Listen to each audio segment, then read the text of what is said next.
Folks, Black Star Network is here. Hold no punches. I'm real revolutionary right now. Support this man, Black Media. He makes sure that our stories are told. Thank you for being the voice of Black America, Roland. I love y'all. All momentum we have now, we have to keep this going. The video looks phenomenal. See, there's a difference between Black Star Network and Black-owned media and something like CNN. You can't be Black-owned media and be scared. It's time to be smart. Bring your eyeballs home. You dig?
Today is Friday, March 13th, 2026. Coming up on Roland Martin Unfiltered, streaming live on the Black Star Network. Pastor Jamal Bryant comes under tremendous fire on social media after Wednesday's announcement that his Target fast is ending. We will show you what he said today in a mea culpa on YouTube. Also, Minneapolis-based organizers say that the protest, the boycott will continue. We will talk to one of them, co-founder of the National Target Boycott and civil rights attorney Nekima Levy Armstrong, right here on the show. Plus, Democratic Senator Dick Durbin educates Republican Texas Senator John Cornyn on why the SAVE Act is harmful to American voters. Millions of anonymous MAGA money is backing the push to stop the redistricting in Virginia. We'll talk to the campaign manager for Virginia's 4 fair elections on the show. Plus, the troubling incident, a black woman forcibly removed from her car by a Texas police officer. Tanisha Thompson and her attorney will join us on today's show. Plus, I sat down with evangelical leader, author Jim Wallis to talk about his new book, The False White Gospel and the Rise of White Christian Nationalism. It's time to bring the funk. I'm Roland Martin Unfiltered. On the Black Star Network, let's go. He's got whatever the miss, he's on it. Whatever it is, he's got the scoop, the fact, the find. And when it breaks, he's right on time and it's rolling. Best believe he's knowing. Putting it down from sports to news to politics. With entertainment just for kicks, he's rolling. Yeah, it's Uncle Roro, y'all. Yeah, it's Roland Martin, yeah. Rolling with Roland now.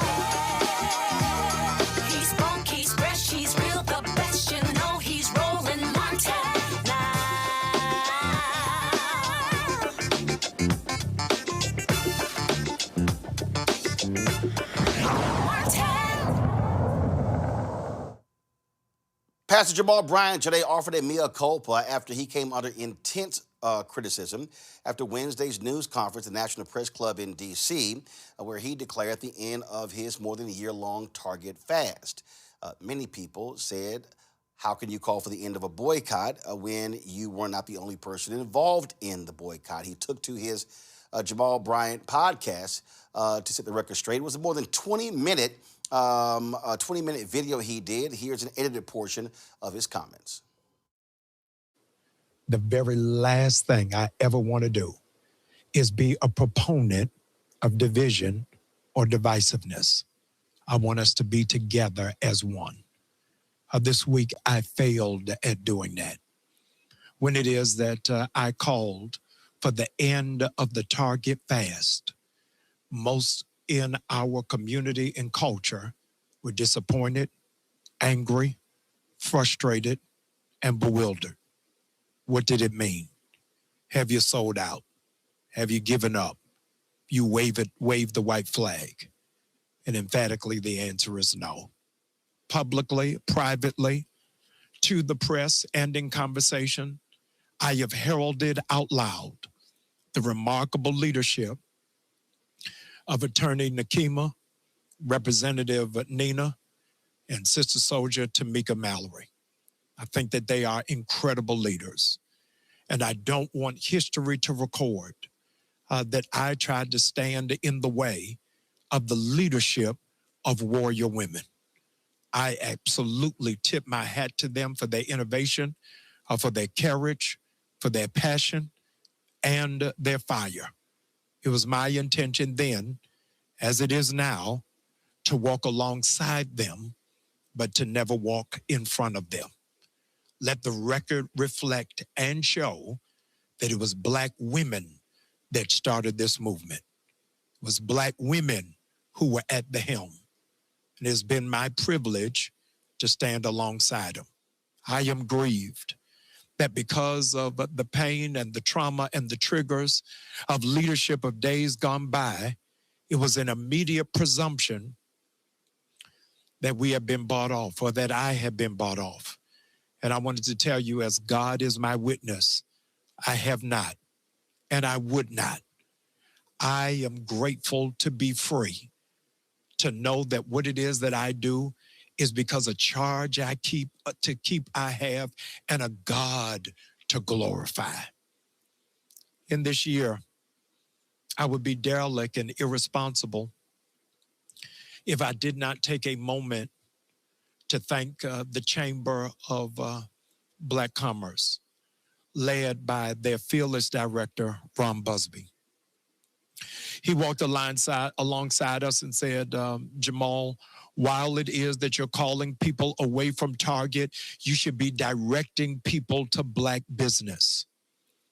So when 300,000 people signed up at targetfast.org, they received a digital directory of Black businesses around the country, because we wanted to make sure that Black businesses thrived.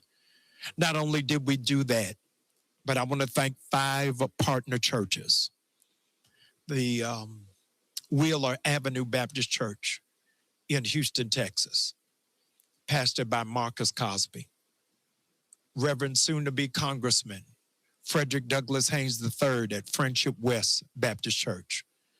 My comrade at arms, Dr. Charlie Dates, in Chicago at the House of Hope.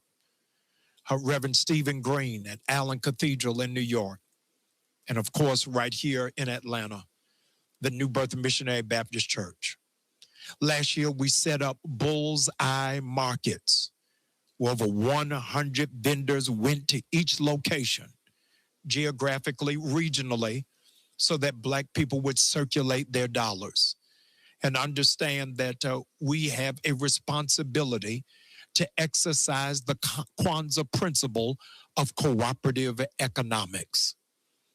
I want to pause and extend my heartfelt commendation to the Black businesses who over this past year have had to pivot and had to contort because of the adverse impact of this boycott. the Black businesses that were on the shelves of Target, who have seen a significant drop in sales because we were not there. We want you to know that we love you, we support you, we stand with you, and everywhere outside of Target that we can be of a benefit and an ally, I want you to know that we are committed to it.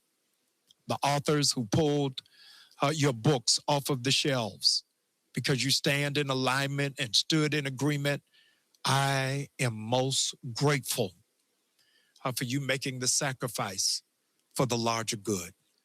The last 72 hours have caused me to do a lot of soul searching, to figure out where it is that we are, what it is that we've done, and what missteps were made. And I wanted you to be mindful that there were no private deals. And I've been grateful to be a part of it and excited to see your stick-to-itiveness and your passion. Even when it came to having to check me, I laid down on the train tracks. Y'all came and got me. And it was well-deserved, well-served, and it was well heard. And so to be clear, as hearing from Soldier Tamika Mallory and Representative Turner and Nekima, they have every intention of moving forward. And I believe that this is the hour where Black women lead. I believe that this is the hour where Black men take their rightful place in their rightful position. I am their brother and glad to walk behind them or beside them and always available in any capacity, if necessary, to be able to be a partner. And I would ask that in this hour, that we would in fact take our cues from sisters. I'm glad to be a part of the journey and have been a part of what it is that God has called me to do in mobilizing congregations and churches and pastors all over the country. The real test of who we are is, can you follow when you are not leading? Can you follow when you are not in charge? And I am humble enough to realize that I am graced to be a part of a company of amazingly strong leaders. And I'm grateful that you have taken this boycott seriously and you believe that this is something worth fighting for. I do not in any way, shape, or form claim to be the leader. I do claim to be a servant, and I'm grateful to serve. I'm grateful to be a part, and I'm excited about building a better community for this generation and for the generation that comes behind. Let's roll up our sleeves and do the heavy lifting.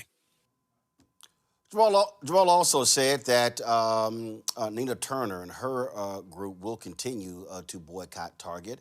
I confirmed that with her, and she'll be joining us on the show next week. Joining us right now is Nekima Levy Armstrong, civil rights attorney, co-founder of the National Target Boycott, joining us from Minneapolis.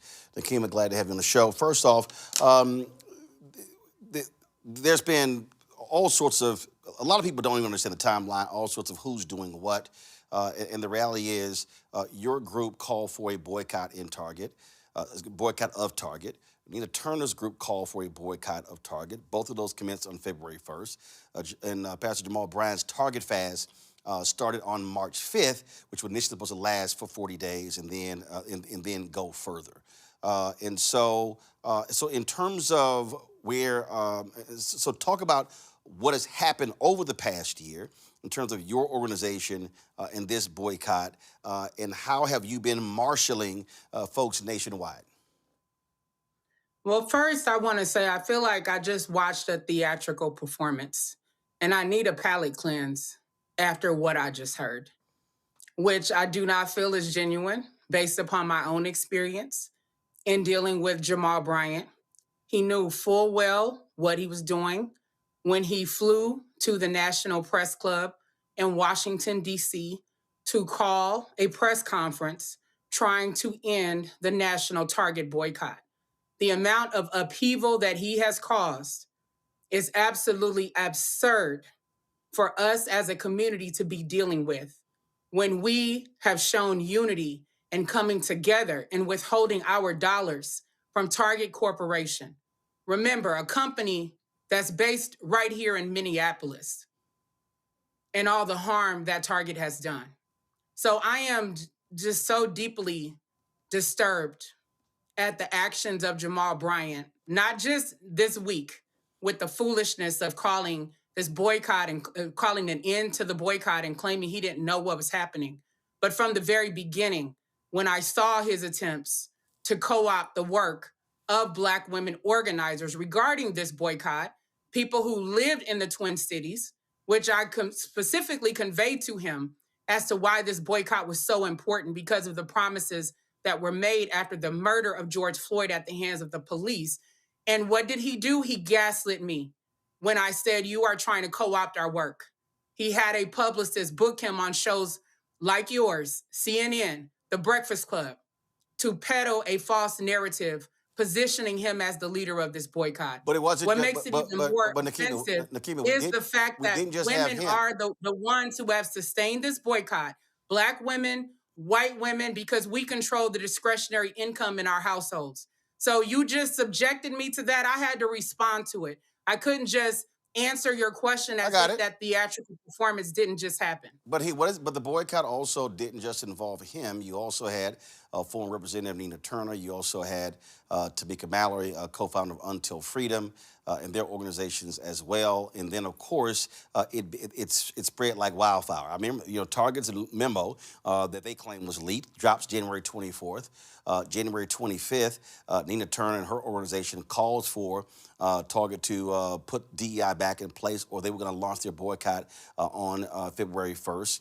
On January 29th, you posted on Instagram about your news conference and launching the boycott on February 1st. And then, of course, you had local folks who were on the ground. You had pastors and churches. And then, of course, you had the contingent here in Washington, D.C. that was protesting every week outside of Target. So it wasn't... And we are the ones who live in the place where Target is headquartered. Let's not forget that. Because if any of these people had the power to call and sustain a boycott, then they could have done it in their cities. When you had places like Walmart, Amazon, many other companies that rolled back DEI, and all these people were silent.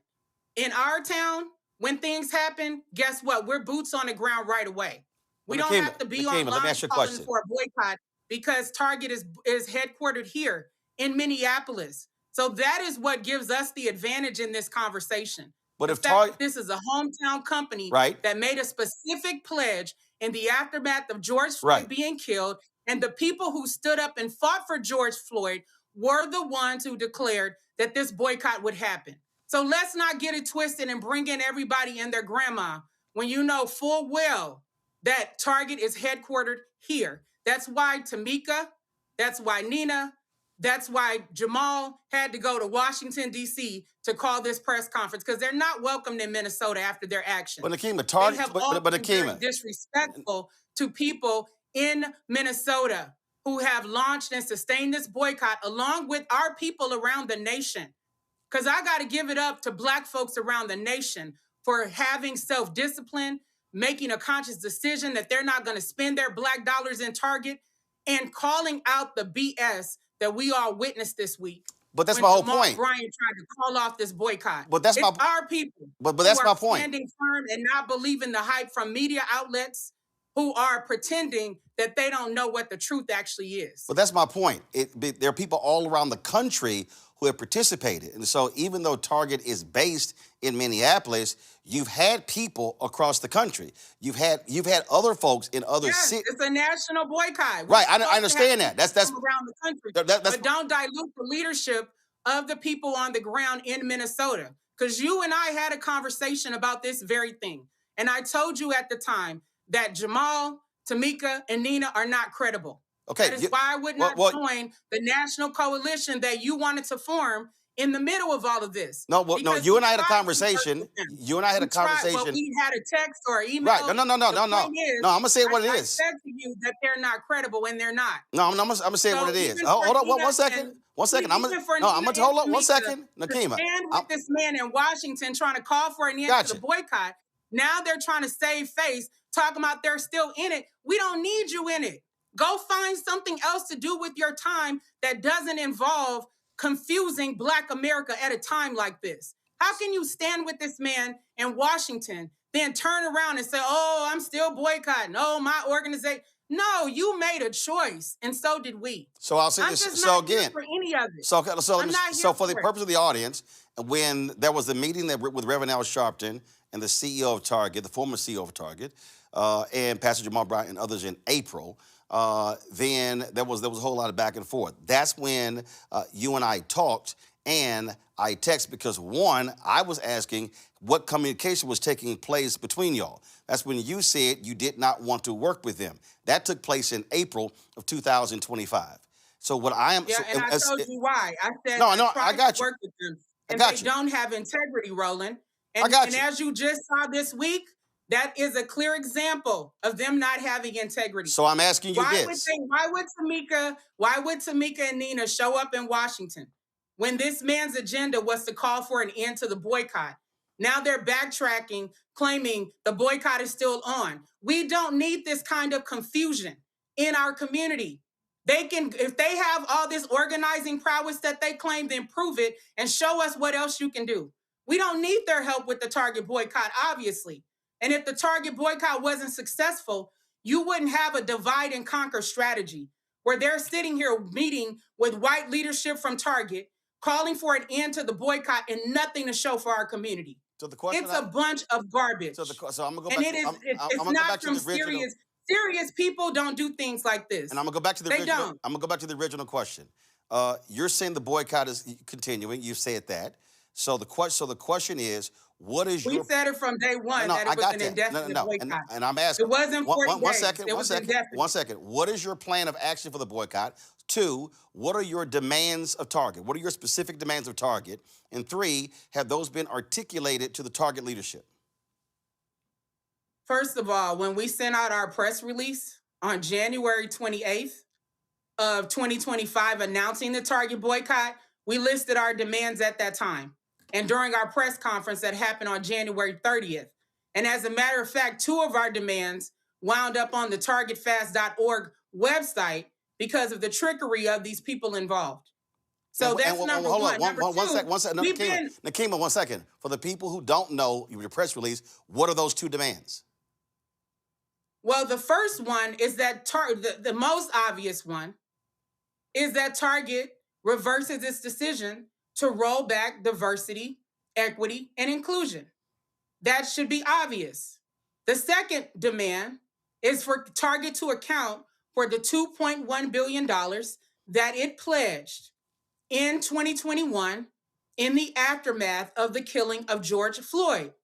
Our third demand has to do with Target's involvement in increasing the incarceration rate in Hennepin County, Minnesota, leading to a young man by the name of Mahdi Ali, a young immigrant who at 16 years old wound up in prison for 2 murders he did not commit.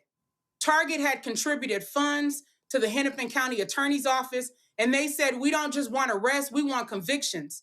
And then they sent 2 forensic analysts to testify at his trial, leading to a wrongful conviction of a young man of color.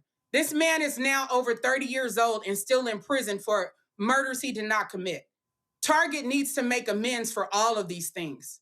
So when I'm on your show and I'm talking seriously about these issues, it's hard for me to ignore people who are unserious when it comes to accountability, when it comes to truthfulness, when it comes to holding the line for Black America. That is what we have experienced. So even for me to have to sit there and listen to this man go on and on and on with the theatrical performance before I came on you to talk about something real is offensive.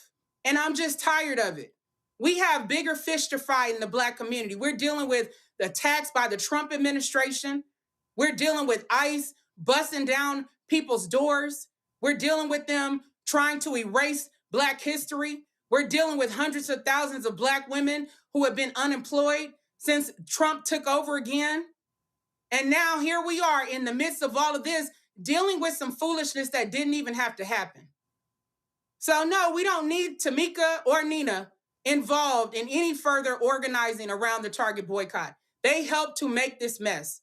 They need to take that energy and go with Jamal and do something else.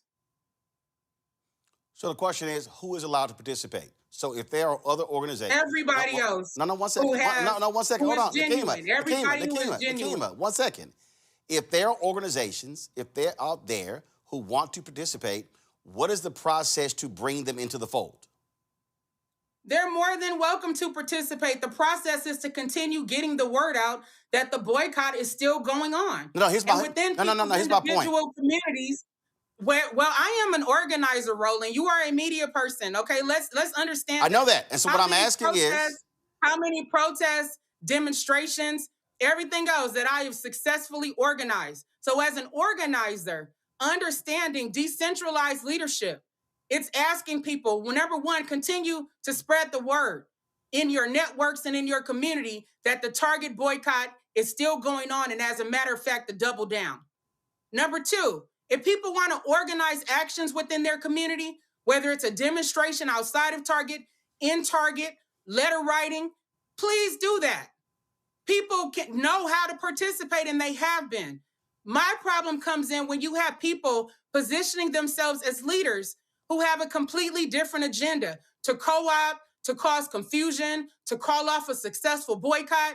Why are you involved? You made your bed at the Washington, D.C. Press Club. So the reason I asked the question, okay, so the reason I asked the question, the boycott was over. Nekima, so why are you continuing to be involved? That's my question. The reason I asked the question, because you just said decentralized. And so if there is somebody else out there, another organization who decides to do it, and then all of a sudden, let's say they start taking meetings with Target. So what I'm asking is, if you're saying, hey, we're leading this boycott, we're Minneapolis-based, how do you want to communicate and convey when it comes to strategy, when it comes to doing all of that with other folks who are getting involved, as opposed to them doing whatever it is they want to do? Because if that's the case, you may find yourself in the exact same situation we're in right now. So how we won't find ourselves in the exact same situation, because the vast majority of the people helping to lead in their cities actually have integrity and are operating with integrity. Did you see any of them calling a press conference in Washington, D.C., trying to end the boycott? No, what you see is collective action. People using social media to get the word out, people holding demonstrations like they've been doing in Washington, D.C., in front of Target to get the word out, people working through their networks, people sending letters to Target, writing op-eds, withholding their spending, finding other places to shop. Even when Reverend Al Sharpton was taking people into Costco as a part of the strategy. That is not the same as what Jamal Bryant, Nina Turner, and Tamika Mallory have done. So please don't try to conflate the two. No, I'm not. No, actually, I'm not conflating. I'm not conflating the two. I'm not talking about organic organizing, which is what people are doing. And some people have taken meetings with Target. And that's fine and dandy if that's what they want to do. It doesn't mean that there's going to be an end to the boycott simply because someone takes a meeting with Target. We were offered a meeting with Target, and you know what we said? We will only meet with Target if the starting point for the conversation is them reversing their decision to roll back diversity, equity, and inclusion. If that is not on their agenda, you're not going to waste our time. We're not playing these games with these people. We are winning as a community.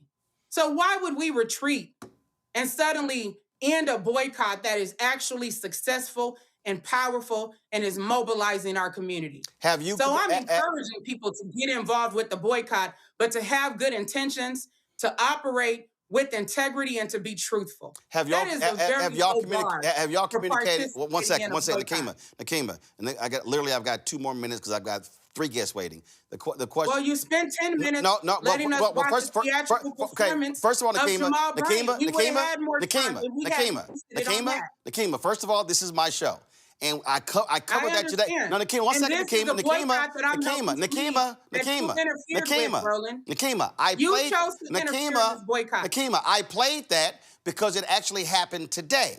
And so that's why I played it. It still is news. Whether you disagree with it or not. Doesn't matter. Well, first of all, whether you disagree or not, it's news. So I was going to play it. So it got played. It was a theatrical performance. Okay, well, that's your interpretation. I'm still going to play it for the benefit of the audience. The question is this here. Then you could have played it at a different time. No. Because I don't want to waste my time listening to that Nekima, garbage. well, guess what? I played it when I played it because it led into the conversation. Now, it's targeted as a new seat. Targeted as well. I made the decision. Necessary. Well, guess what? I did it. I played it. Nekima, I already played it. Here's my question. It was a waste Here's my of question. time, Well, no, Roland. it's a waste of time arguing back and forth where I can ask the next question. And the next question is this here. As a new CEO of Target, has your organization communicated with him as it relates to a meeting to address your specific demands?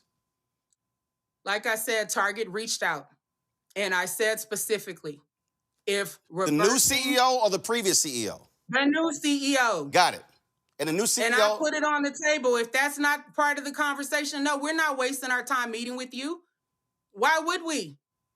If you're not going to listen to what Black America, what women, what the LGBTQ community is asking you for, which is basic dignity and respect and not to capitulate to the Trump administration, then what do we have to talk about?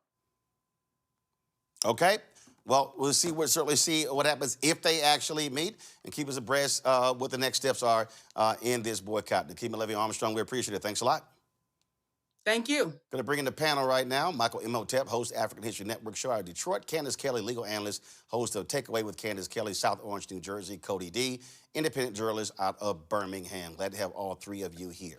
When we talk about boycotts, Candace, we've actually seen since Montgomery bus boycott. I mean, I remember what took place with Denny's in the 90s, Texaco as well. They've also been regional, local. I remember what took place in Cincinnati with the Where's Our Money campaign. I was talking to Bishop William Barber about a number of those as well. And the reality is you have to have sustained action in order to maintain a boycott. But a boycott also is about achieving a list of demands. And so your assessment, Candace, what are your thoughts on what is next? Because clearly there are a lot of folks on social who say, hey, I'm not going back to Target. I'm not shopping there.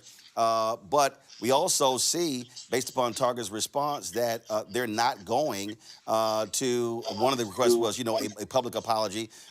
They've made it clear that's not going to happen as well. So just your assessment. There's just so much to say after listening to her and listening to Reverend Jamal Bryant. Let me start off by saying this. It is confusing. It is confusing if you are trying to understand what is going on with the boycott. But I think that so many people, especially from comments that I've been reading, especially in terms of my day-to-day, there's a Target, I could walk to it from where I am. We're trained not to go to it anyway. I think people are on the same bandwagon as Nekima. But with the same point, hearing somebody call off a boycott is confusing. And I think that there are going to be a lot more questions, a lot more conversations that have to be had about how a presser happened when you vet speeches, you have conversations, you come to the table and decide this is what we're going to do as a collective. How did that happen seemingly in a vacuum, and why is there so much confusion? Well, there's going to be a lot more talk about. Well, here's what happened. And again, we streamed the whole news conference, so anybody can actually see this, Michael. So what I'm saying, no one can say, well, you made it up. What Jamal Bryant said at the news conference was that the Target fast portion of the boycott was ending. That's what was launched on March 5th. Was 40 days during Lenten season, but it was extended after Easter Sunday, and so that's what he said there. Now, how media framed it or extrapolated that is that the boycott is ending, as opposed to this portion of the boycott. That's what was stated. Now, people can disagree with that. People can say, he meant one thing and another, but I'm just simply repeating exactly what was said at the news conference. You're absolutely correct, Roland. And I actually watched the news.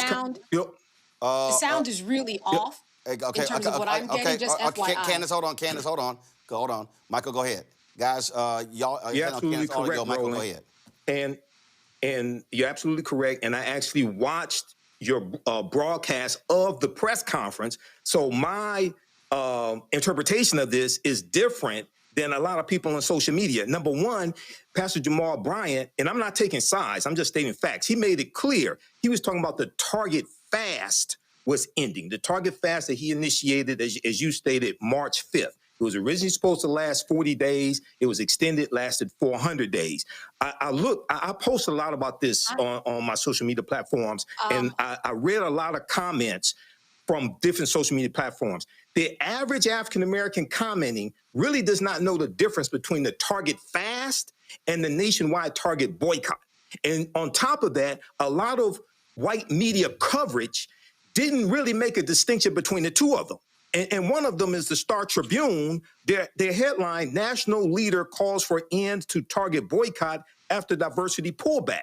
And when you see headline after headline saying that he was ending the Target boycott, no, he was ending the Target fast that he started, but he also laid out 3 of 4 demands that were made, that were met in the $2 billion investment into Black-owned businesses. He said 97% of that had been completed, and the rest will be completed by Easter. So most of the conversation taking place outside of your platform, most of the conversation didn't even include what the demands were, what was being met, things of this nature. He talked about the HBCUs, et cetera. So there's a lot of confusion and around this, but this is why the Black Star Network is so important. I encourage people to watch the press conference that Roland Strain then comment. Cody D, here's the reality of what took place.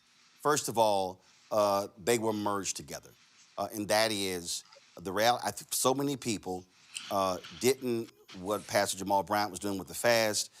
They were like, "Oh, that's also the boycott," and so that's how it was perceived. Even in his video today, he said they were conflated, and that should not have been done. So that was one of the things that actually happened as well. I'll say this here. I do believe that the part of the issue, it was not Jamal's job, and he should not have done this. He should not have essentially laid out what Target met these 3 or 4 demands, because essentially the problem here is that Target is not communicated.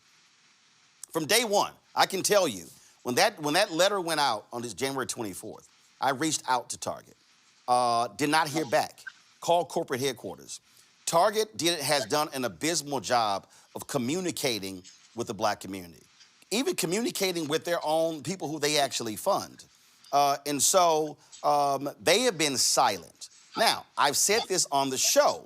There are so many factors here that have to be dealt with. And that is, there's a class action lawsuit that Target is facing from its shareholders, suing them, saying that they did not fully lay out the risk of DEI blowback. You got Donald Trump targeting these companies as well. And so you have all these things going on. The biggest problem, Cody, with Wednesday was that there was not clarity from all folks as to what the next steps are. And so it was positioned as a community update on the boycott. And all of a sudden, Jamal says the fast is ending, and then Tamika and Nina are saying, hey, we're not going to continue shopping with Target. So in many ways, it was mixed messaging.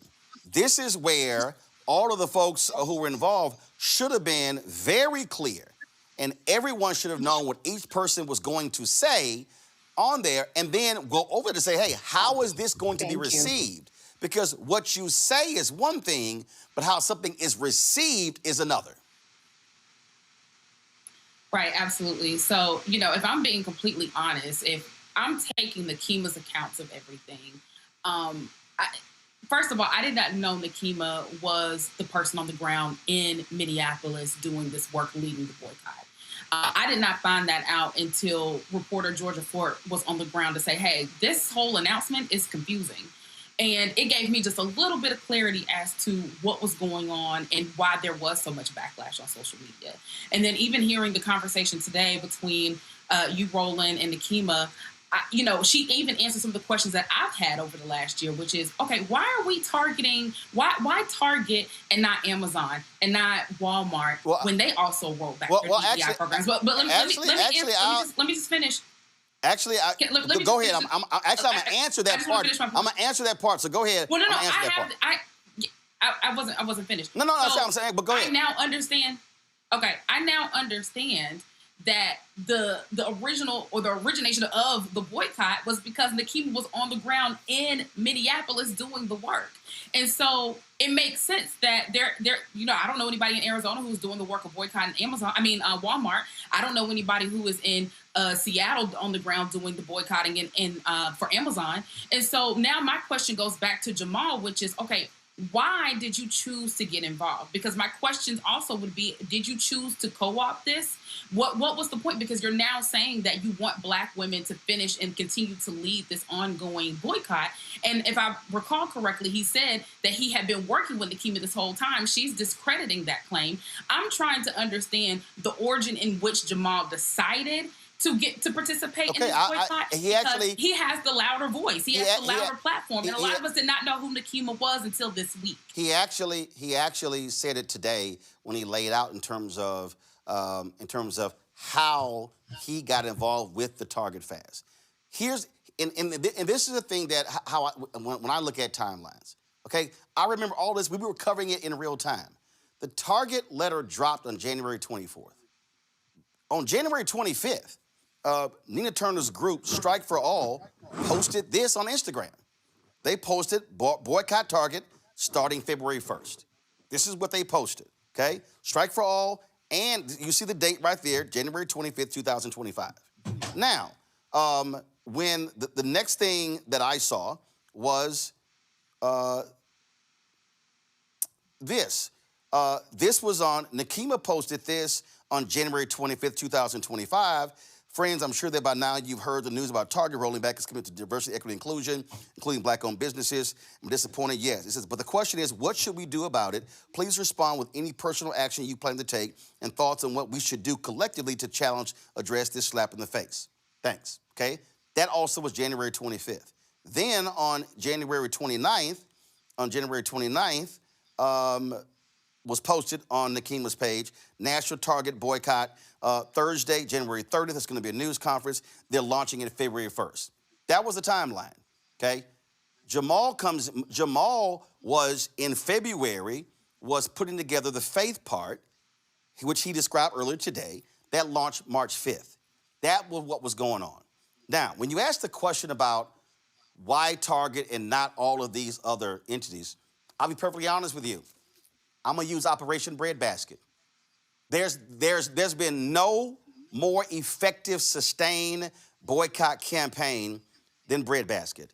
This idea originated with Reverend Leon Sullivan in Philadelphia, where he was targeting businesses in Philadelphia. He tells Dr. King this. King said, come present to the Southern Christian Leadership Conference in 1966. King says, we're going to adopt that. We're going to rename it Breadbasket. He puts Reverend Jackson over it. And so what they did was, and again, they said, in order for you to have success of a boycott, you can't do 3, 4, 5 at one time. You got to do one. You do one, you target a particular group, and then all of a sudden, you build off of that, and then it becomes, okay, who's next? And so, and I remember vividly, people were saying, well, Walmart, it should be Amazon, it should be this company, this company. In fact, a lot of people forget, in June, Jamal said, we done with Target and we go on Dollar General, but guess what? There was no groundswell to Dollar General. Why? Because, again, following the 6 points of Operation Breadbasket, there was no education effort as to why. And so that's why, so I totally understand when there's a boycott, why you target one entity, because the whole goal is to be able to say, how do we achieve success and now go to the next target? So I totally get that. The thing here, and listen, let me be real clear. I had no issue if Nekima's group wanted to come on this show. They never reached out.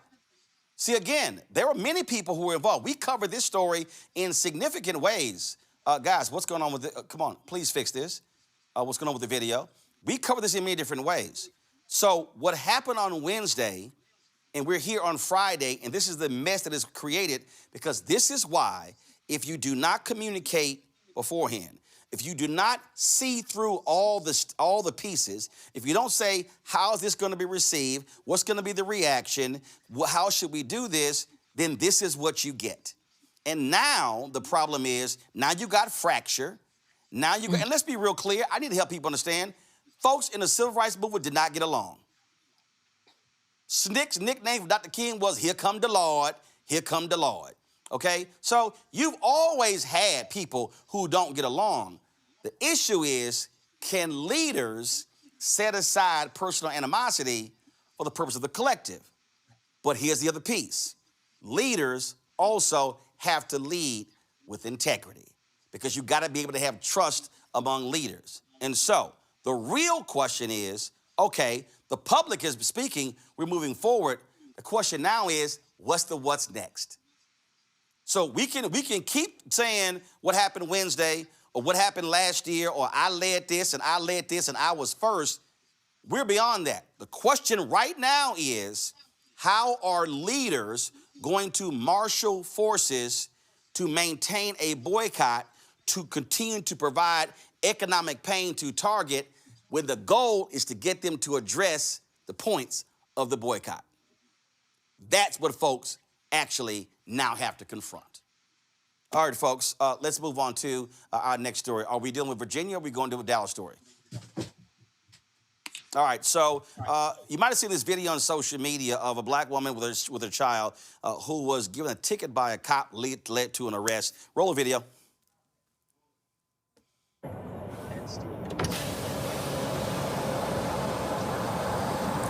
Okay, Tanisha, you'll be receiving a citation today for the speed. I just need to get a signature from you. This is not an admission of guilt. I'm not signing that. You're not going to sign it? No, I'm not. That's fine. I'll just put refuse. That's fine. I need to get the VIN number on the car real quick. I'll enter that. I'll print you your copy and send you on your way. Mm-hmm.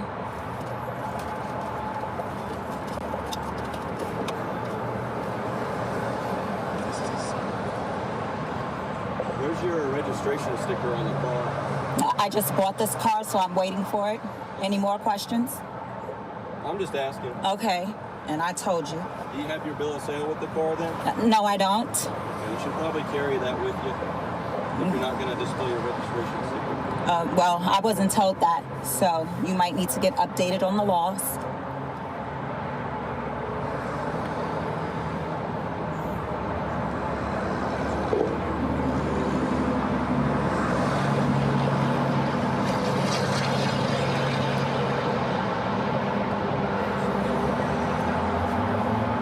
Give me just a second.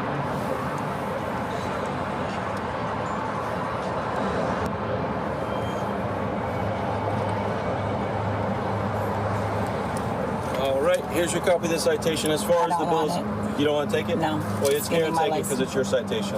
I don't want it. That's your citation. That's littering. Step out of the car. No, don't do that. Yes, ma'am. Fuck off my Step car. out. I'm not stepping Step out. out. Mom, chill out. Mom, I'm not doing. Yes, I'm not touching. Mom, please chill out.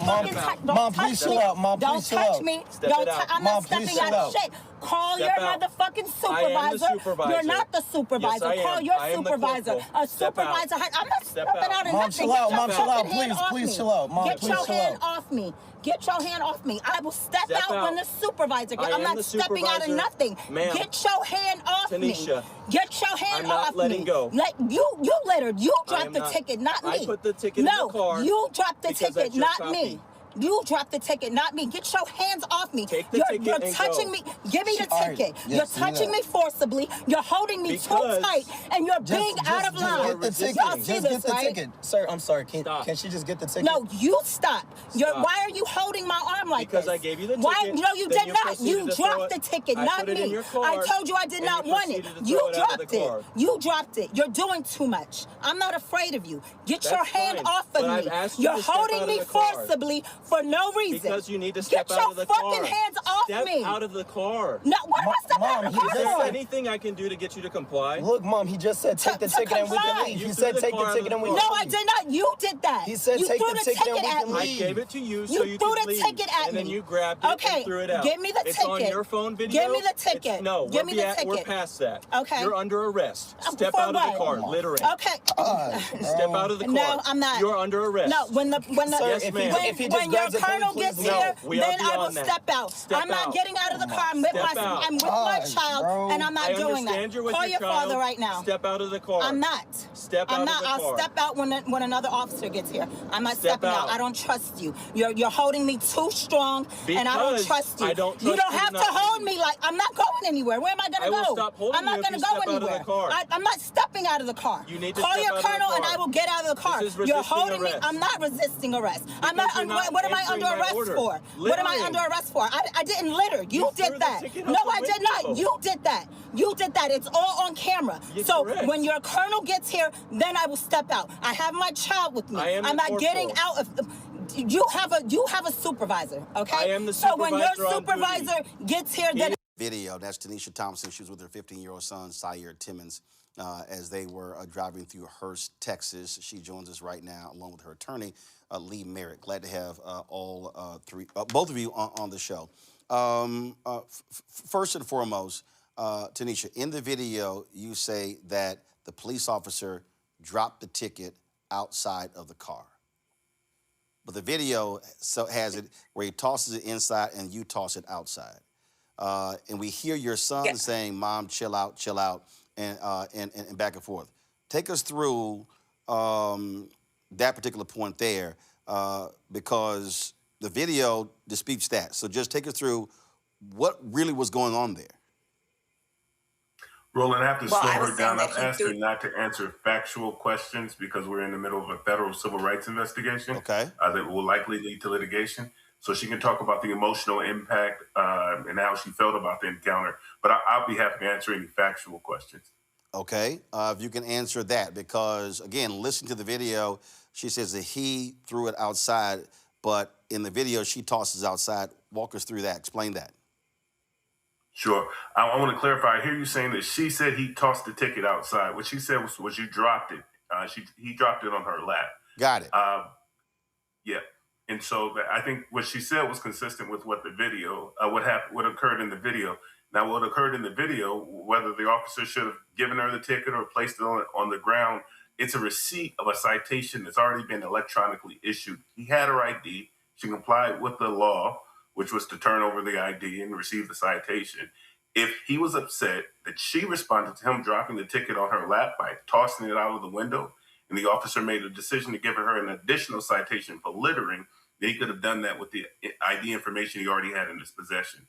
His decision to make a criminal arrest, to physically remove her from the car in front of her 15-year-old child, is not only abuse of discretion, but it's an unreasonable seizure under the Fourth Amendment. And that's what we're investigating, whether this is the pattern and practice for the city of Hurst in general. Tanisha, what was it about this incident that made you so upset? Well, I don't think y'all have the full video because he had already approached me and was telling me that I was doing, well, I'll let Mr. Merritt answer that, but he had already approached me before the start of this video saying whatever he was saying. And that's not what happened. And that's the reason why I told him I was not signing the ticket because of what he said. And I mean, I really don't know what to say besides the fact that when I didn't have a problem stepping out the car, but I didn't want to step out the car without a supervisor there because the way he was holding me, I didn't like the way he was holding me. And I kept telling him, you know, you're holding me too tight. And it was unnecessary. And I just felt like, I don't know, there's so many ways that I can look at it now, but at the time and that moment, I really didn't feel safe and I didn't want to get out of my car. We hear your son say, "Mom, chill out, chill out." And obviously he was concerned that this was going to escalate. Mm-hmm. And I think we all share her son's concerns. And the concern is that you're confronting, you're being confrontational with the deadliest police culture in the modern world. And her son has seen in the DFW area men, women, and children killed by law enforcement. Sometimes those people are agitated, the way it appears Ms. Thompson was. Sometimes those people are completely compliant. The reason that you see a national backlash, the reason I honestly think Ms. Thompson, as a result of this encounter, did everything right. She said, I think the officer went beyond what was reasonable, and she filed an internal affairs complaint and allowed the department an opportunity to review its own actions. So it wasn't sort of up to her son to say, hey, Mom, you're going too far, or hey, help us survive this situation. Because often when people have encounters with law enforcement, they're not thinking in their most rational. It's an emergency event. And so what we expect, what we have been focusing for officers all across the DFW, particularly in Tarrant County, where this kind of encounter is common and this racial dynamic is common, that officers should be trained in de-escalation, where they can avoid physical force and unnecessary arrest. They've been trained to do that, and this officer is not following the training. And so you filed a federal suit already? No. So Ms. Thompson filed her internal affairs complaint just last week and hired our firm earlier this week. We were able to obtain the video, and now we're in the process of investigating not only this claim, but other instances in Hearst. We'll be attending the local city council meeting, the upcoming city council meeting on Tuesday, to see if there are additional people that would add to the Monell claim that we're preparing against the city of Hearst, and who would add to who would call on the city council member and the mayor to address the policies and procedures within the region. And last for Tanisha, how is your son after all of this? He's a little shaken, but he's fine. Okay. We'll certainly keep us abreast of what happens next in this case. Tanisha, we appreciate it. Lee, Mayor, we appreciate it. Thanks a lot. Thank you. All right. Going to panel. Let's start with Candace, your assessment. Well, listen, there comes a point where the officer, like Lee Merritt said, has the opportunity to de-escalate. That's their job, that's their role, that's the goal. And that did not happen. And we know, even if your ticket flies off your car, you're still getting it in the mail. So the fact that he wanted her to get it and to take it and to sign it, that actually didn't matter. So by a lot of accounts, in terms of the history, in terms of what police are supposed to do, and the way that plane tickets are handled for speeding, this was ridiculous. This was over the top. She's got a very strong case. Granted, she got a little rah-rah, where a lot of people would say, why would you do that with your son in the car? But the bottom line was that his role was the superior role in order to take things down, and he did not do that. And that was a violation of her rights. Michael? Yeah, I agree with Candace. He really should have de-escalated it. Now, this could have gotten even worse. So we're all thankful that it did not get worse. But he should have de-escalated it, and I think it was really petty to try to arrest her for littering as well. I think that was really unnecessary. She's going to get the citation in the mail anyway. Possibly his pride was hurt somewhat, but I think he handled it incorrectly, and you really should have de-escalated. So where's the training here that he has? If he's a supervisor, where's his training? And how are the people that report to him being trained? Cody D? Yeah, I agree with my fellow panelists, but I do have to push back on one thing. I agree that the officer overused his authority and also was unnecessarily aggressive with her. I mean, you could tell by how quickly he responded that he was looking for a moment to try to be physical with her or try to reprimand her in some kind of way. And I think that he responded in that way because of the way that she was acting. I'm not a fan of respectability politics, but I think that we, as Black people, we know and we go out into this world knowing the dynamics of what it means to be Black every day and what it means in the context of dealing with law enforcement. And so a lot of times that means, okay, I'm not going to do anything extra to agitate the officer. I'm just going to say, yes, I'm going to give basic answers. I'm going to make sure that, I do what's necessary to make sure that this situation does not escalate. And I'm not, by no means am I saying that this is her fault, but I do think that we have to remember who we're dealing with when we go out into this world, unfortunately, because we know the history of how law enforcement is with Black people. All right, folks, hold tight 1 second. When we come back, we're going to talk about MAGA spending millions in Virginia because they do not want to see Democrats have a 10-1 congressional edge. We'll talk to campaign manager of Virginia for Fair Elections. You're watching Roland Martin Unfiltered on the Black Star Network. Support the work that we do. Join our Bring the Funk fan club. You want to contribute via Cash App, use the Stripe QR code. You see it right here. That's also for credit cards, checks and money orders. Make it payable to Roland Martin Unfiltered, P.O. Box 57196, Washington, D.C. 20037 0196. PayPal's R Martin Unfiltered, Venmo RM Unfiltered, Zelle, Roland at RolandSMartin.com, Roland at RolandMartinUnfiltered.com. We'll be right back.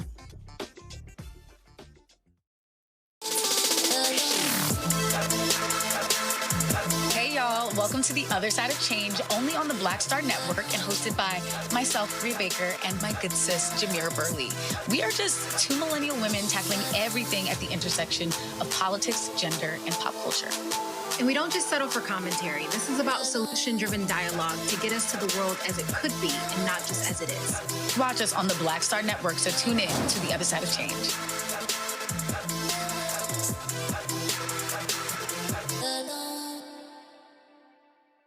Hey, I'm Malcolm Lee, and you're watching the Black Star Network. Millions of anonymous MAGA money being poured into Virginia to support the No campaign opposing the April 21st referendum that will deal with changing the congressional maps. That's right, it's fueling a lot of misinformation aimed at confusing voters across the Commonwealth. April 21st, again, voters will decide on a proposed constitutional amendment that would allow the General Assembly to temporarily adopt new congressional districts to restore, as they say, restore fairness in upcoming elections. This is in response to Republicans gerrymandering seats in Texas, in Missouri, Kansas, and other places as well. According to the Virginians for Fair Elections, $2.5 million in undisclosed funds appeared this week backing the No campaign, which has since announced its first paid media buy. Earlier this week, we told you about these ridiculous mailers being sent out by a Black Republican group, Democracy and Justice PAC, chaired by former Virginia Delegate A.C. Cordoza. The mailer compares the referendum to Jim Crow-era voter suppression. It includes images of Klansmen and civil rights marches and urges voters to vote no on the measure, which would allow the state to redraw its congressional districts, which would actually, because more Democrats are on the Democratic side, would actually empower African Americans more than it would take power away. Karen Dongo is a campaign manager at Virginia for Fair Elections. Glad to have you here. Karen, early voting has already started. Listen, Republicans are obviously ginned up by this. And so this money comes in. It's going to seriously help their campaign. What is your strategy to get Democrats? Listen, you got a Democratic governor, you got a Democratic House, you got a Democratic Senate, you had the Democratic Lieutenant Governor, Attorney General, all elected. You swept these races. But how do you get Democrats to realize that going for a 10-1 map can actually help the party in the state, but also nationally? So first, thank you for having me. But what we're doing is ensuring that Virginians understand the context here.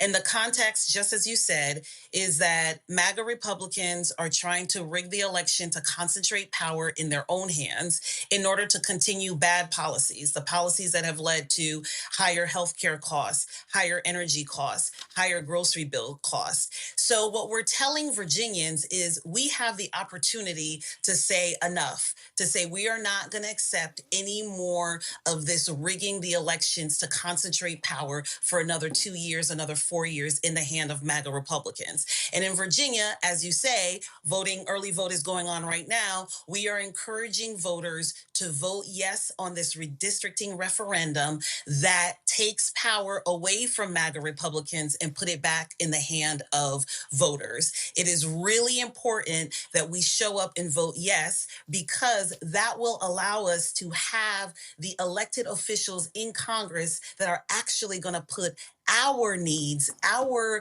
policy prerogatives ahead of selfish needs that we see going on right now in our country. But One of the things that we say. Go ahead.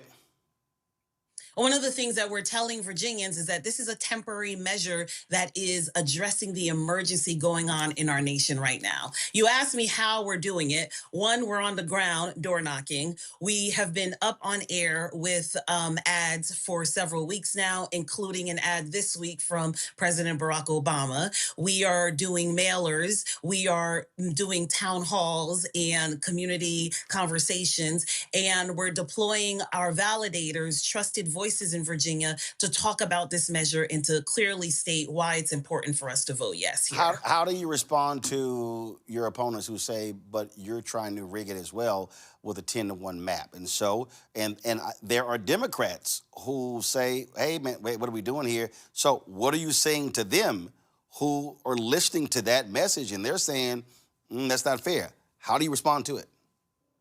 It's not, we're Democrats, what we're doing here is the maps are more competitive. I think it's a misstatement to say that we're giving, creating maps for Dems only to win. I mean, this is Virginia. For Democrats to win in Virginia, you have to do the work, and not just the work.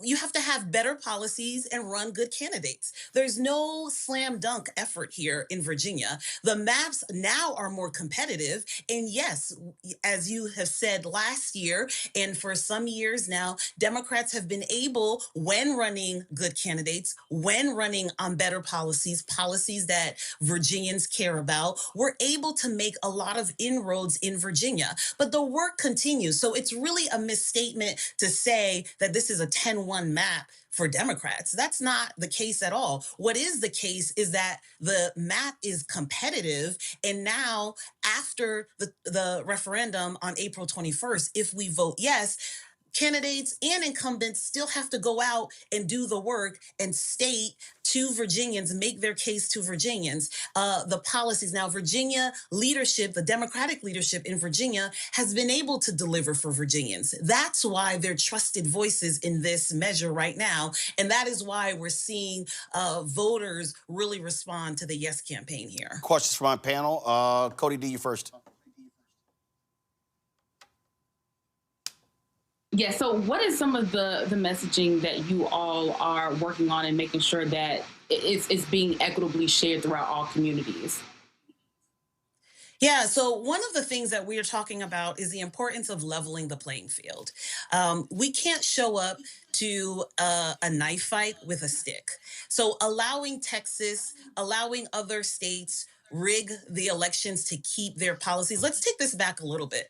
The reason why House Republicans have the majority right now is because North Carolina did a mid-decade redistricting. What has that led to? That's led to higher prices in healthcare that adversely affect communities of color. That's led to higher cost of living that has led to difficulty in access or paying for housing. So what we're really making voters understand here is the policy effect of not being able to vote for your member of Congress and making sure that they have a say in the policies that affect you. That is why we are talking about this in the context of it happening in the nation. It's not just about Virginia. Virginia has an opportunity, and I haven't even touched the part about just, really the pillars of our democracy that are being affected here, and that Virginia has an opportunity to save our democracy. But really, Virginians have an opportunity to really affect the day-to-day living of what voters are faced with what's going on right now. Michael? When we talk about the mailer that was sent out that used Jim Crow era language and referenced the Ku Klux Klan, things like this, the question I had was, how are African Americans that you're talking to, how did they receive that? How did they interpret that? And where are you pointing them to, or what type of information do you give them to give them the truth and combat those lies?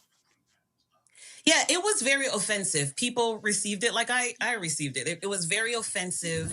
And I also think it continues to reinforce the stereotype that the Black community is not educated on policies and politics. And I think that's really offensive and wrong. To assume that if you just put up an image, if you just say a phrase that, oh, voters are going to get scared and they're going to, vote your way. Whereas on the Yes campaign, we are really taking the time to explain. I've done so many town halls and meetings to explain in context why we believe it is important to vote yes on this referendum. Why we believe that if we do not step up to MAGA Republicans, they're going to continue to be detrimental, not only to Virginians, but to Americans nationwide. And I think simply sending out a flyer with imagery from a painful past in American history is offensive to think that you're just going to bully or scare people into voting your way. And that's not how we do things, and that's not how things should be done at all. Well, before I go to Candace, I'm telling you right now, I know what I would be doing. I would actually be putting my own mailer out saying, hey, Black Virginians, MAGA wants to defund Black America. Hey, Black Virginians, the reason 300,000 Black women lost their jobs in 2025 because of Donald Trump policies.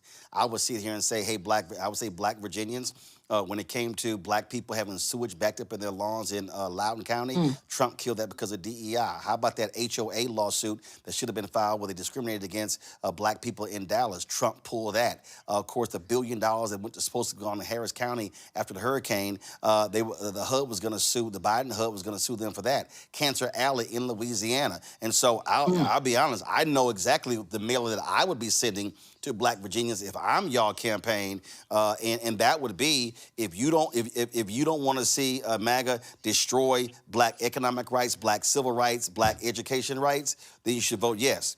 But that's just me. Candace. It sounds like you're about to run for office. No, I ain't run. No. That's a pay cut. I can't do that. I'm wondering, what are you hearing on the ground from voters that we may not be hearing because the media isn't covering it or because we're just getting mixed messaging? What are you hearing from voters or anybody that we just may not understand and you'd like to maybe clear up? Yeah, I think the important thing that I want voters to know, first of all, here in Virginia, we're in a great era where we have extraordinary Black leadership. So it's really important for voters, to also know that. And it's also important for voters to know that there is a unity among the Democratic generation, the Democratic delegation at large. So both senators support, yes, this measure. The governor is supporting this measure. The lieutenant governor, the attorney general, leadership in both the Senate and the House in Virginia are supporting this measure. So I do want voters to know that Democratic leadership in Virginia are on one accord and understand that voting yes on this measure is about our political power and ensuring that voters are deciding their future and making sure that they are electing people who actually can make a difference in their day-to-day lives. And that is the key. The issues that Roland mentioned are exactly what we talk about. This is not about politics as usual. This is about issues that are affecting everyday Virginians, and we keep that at the forefront. All right. Early voting is happening right now. Is it 7 days a week, 6 days a week? What's the early voting in Virginia?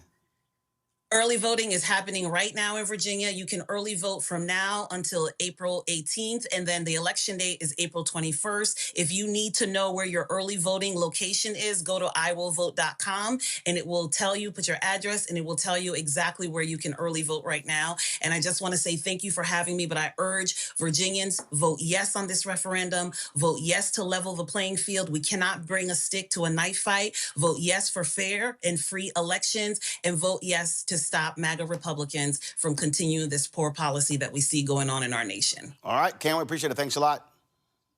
Thank you. Again, to the panel, for me, I would be, look, I believe in you. I believe you hit somebody in the face. And I would also make it perfectly clear that if Democrats take control of the House, you're going to have 15 to 20 African-Americans who will be chairing committees, who will be in charge. To me, that's also critical messaging. Because, see, when we talk about Black power, and see, this is where these people out here, Michael, all these simple Simons who say, are you trying to get us to vote Democrat? Fools. This is real simple. There are 4 Black Republicans in the House.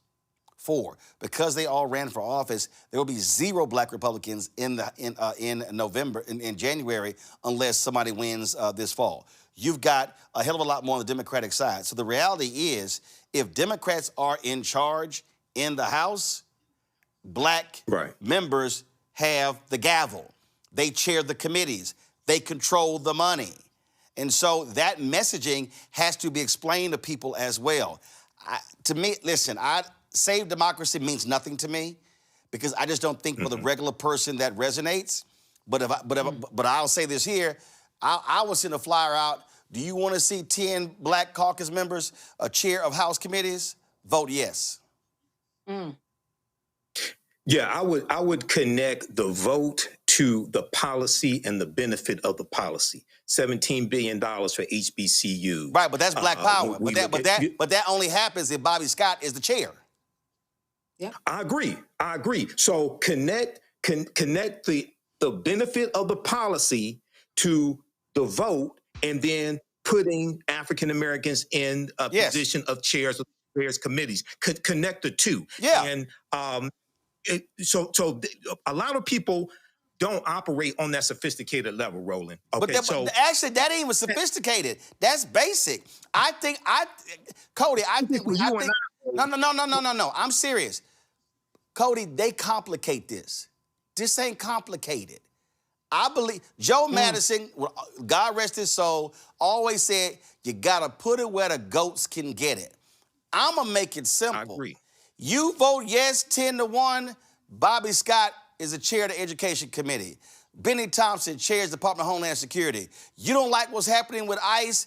What then happens if Benny Thompson is the chair of the Oversight Committee? I'm gonna make it plain, Cody. Yeah, I mean, that was the question that I was trying to ask. I may have not done a good job at asking the question, but I essentially was wanting to know what were they doing to combat these mailers that were sent out? How was the messaging going to be received or sent out to the groups of people who did receive these mailers? Because I agree with the guest. Black people are politically inclined. We understand and know what is going on in this country. We understand and know our history. But a lot of times it's the messaging. How can we be reached? That's why I do the work that I do. I am trying to inform people and reach people in a way that traditional news outlets do not. So, you asked the question that I essentially wanted to know too, Roland. How are they going to combat this so that it's effective when the voting starts? Candace, I'm real simple. Donald Trump hates Black America. Black Virginia, send him a signal and vote yes. I'm and good. As you said, yeah. And as you said, you get the people in power to actually make the decisions. And when we talk about the power structure, people understand the Supreme Court, right? And that power, once they make that decision, it becomes the law of the land. They understand maybe the FTC, the FCC, they also make rules and regulations. The executive orders, right? We know that's also where we get laws, and we have state laws.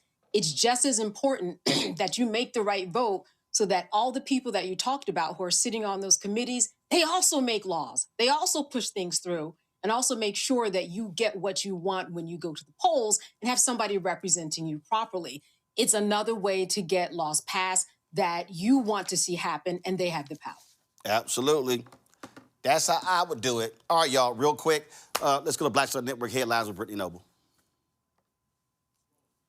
Well, Roland, the White House is contemplating ending funding for a longstanding civil rights election program designed to protect the voting rights of minority populations.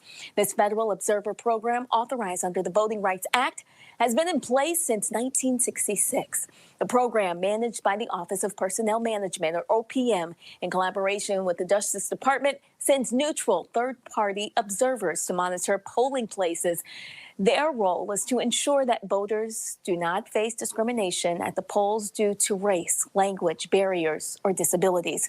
Observers are recruited and trained by the OPM. They're expected to observe, listen, and take notes without interfering in the voting process. Afterwards, they submit their findings to the Justice Department Civil Rights Division. It's a crucial year for midterm elections, and the White House is considering cutting funding for the program, which has seen costs increase from about $2.2 million to $2.5 million. In Washington state, a disabled Black Navy veteran testifies in the Seattle court against a white man who shot him over a stolen valor. Harold Powell, a 68-year-old disabled Navy veteran, testified in King County Superior Court about the harrowing July 2025 shooting on Seattle's waterfront. Powell, who has performed music there for 30 years, says he felt violated and thought he was at death's door when 33-year-old Gregory Tim, a white man, accused him of stolen valor. Powell's wheelchair was marked with Navy memorabilia, indicating his status as a veteran. When Tim walked up to Powell and calls him a fake veteran before ripping a Navy patch from his wheelchair, Powell drew a knife in self-defense, but Tim then backed up from Powell and shot him in the chest from 15 feet. Powell survived, with the bullet cracking his rib but sparing vital organs. Video show Powell never aimed a gun at Tim, despite the defense team saying Powell escalated the confrontation. Now Tim is charged with first-degree assault and third-degree theft. Virginia State Senator and former NFL safety Aaron Rouse is suing the National Football League, claiming he was wrongly denied disability benefits related to injuries that he sustained during his playing career. He played 3 seasons in the league, states that doctors have determined that he is totally impaired due to multiple concussions incurred on the field. According to a lawsuit filed in federal court in Norfolk, Rouse first applied for benefits back in 2021, but the NFL's Disability Board denied his claim and rejected his appeal the following year. Rouse argues that the process is flawed, noting that the board is responsible for deciding disability claims, and it has a built-in conflict of interest because half of its members are appointed by NFL teams that help fund the program. So this lawsuit comes at a time when the NFL is facing increasing scrutiny regarding its handling of disability claims from former players. The city of Indianapolis will pay $3.75 million to the family of Herman Whitfield III. That's a black man who died in police custody during a mental health crisis. The Whitfield family, filed a lawsuit against the city and 6 Indianapolis Metropolitan Police Department officers. Whitfield, 39 years old, died April 25, 2022, after experiencing a mental health crisis at home. His mom called 911 to request an ambulance, but instead, officers used a taser and restrained him face down. Whitfield repeatedly said, "I can't breathe," before he died in the hospital. The coroner ruled the death as a homicide. In December of 2023, 2 officers involved in the incident were acquitted of all criminal charges, but the family continued to pursue civil action. When the city does not admit any wrongdoing, the Whitfield family expressed relief that the matter has now been resolved.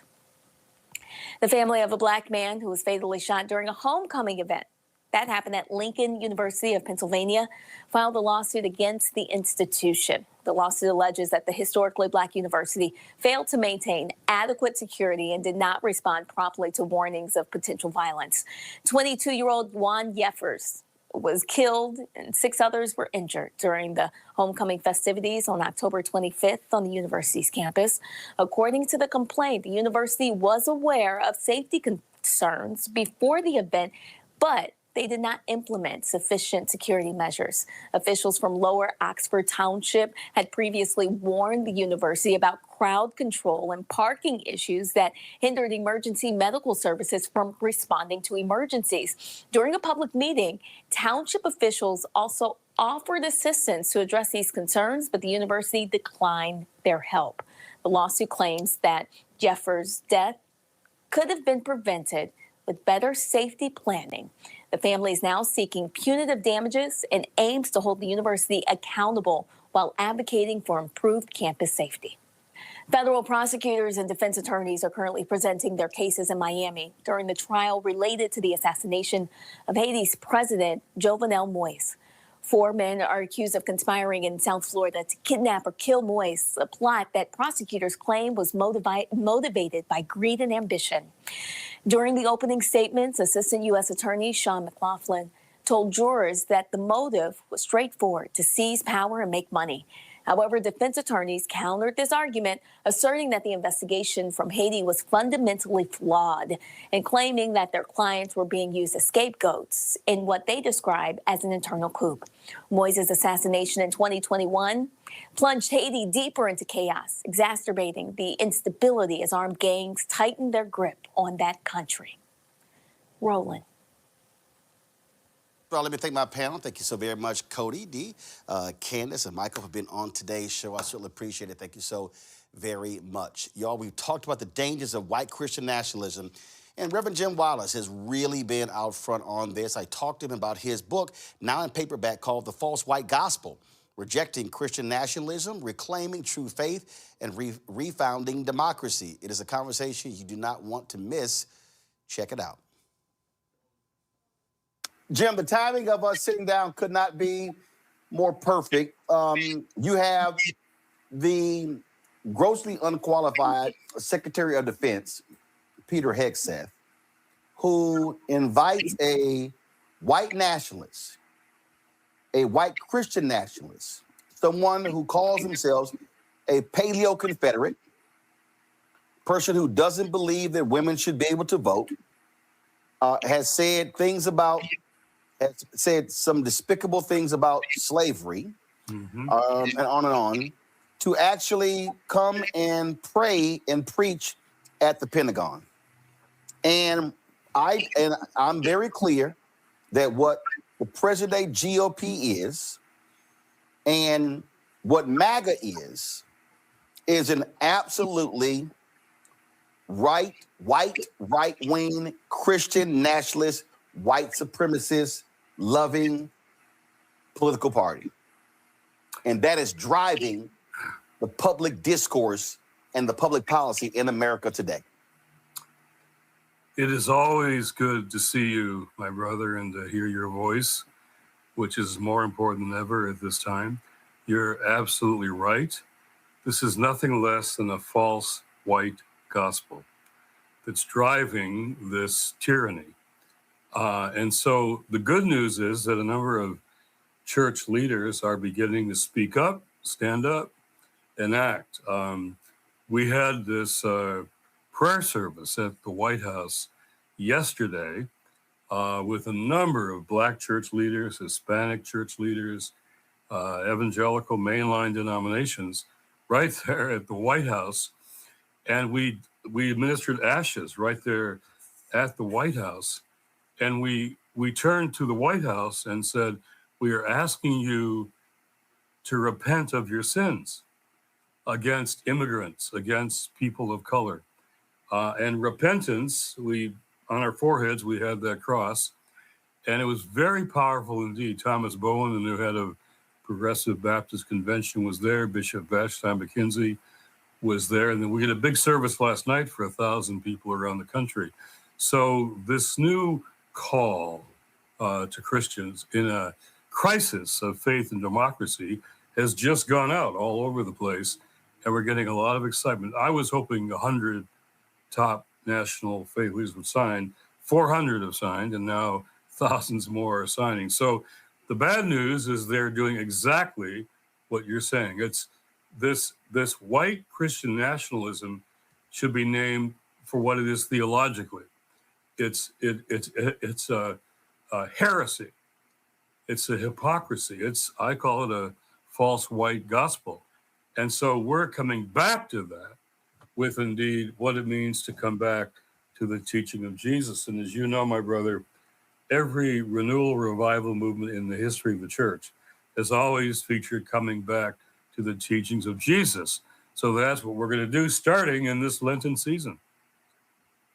And see, when you say the teachings of Jesus, I mean, and this is what these folks are doing. They keep saying, we want to return America to being a Christian nation. No, not a Christian nation. Right. They wanted to be a right-wing, hardcore, conservative, white Christian nation. That's right. They have zero respect for other religions.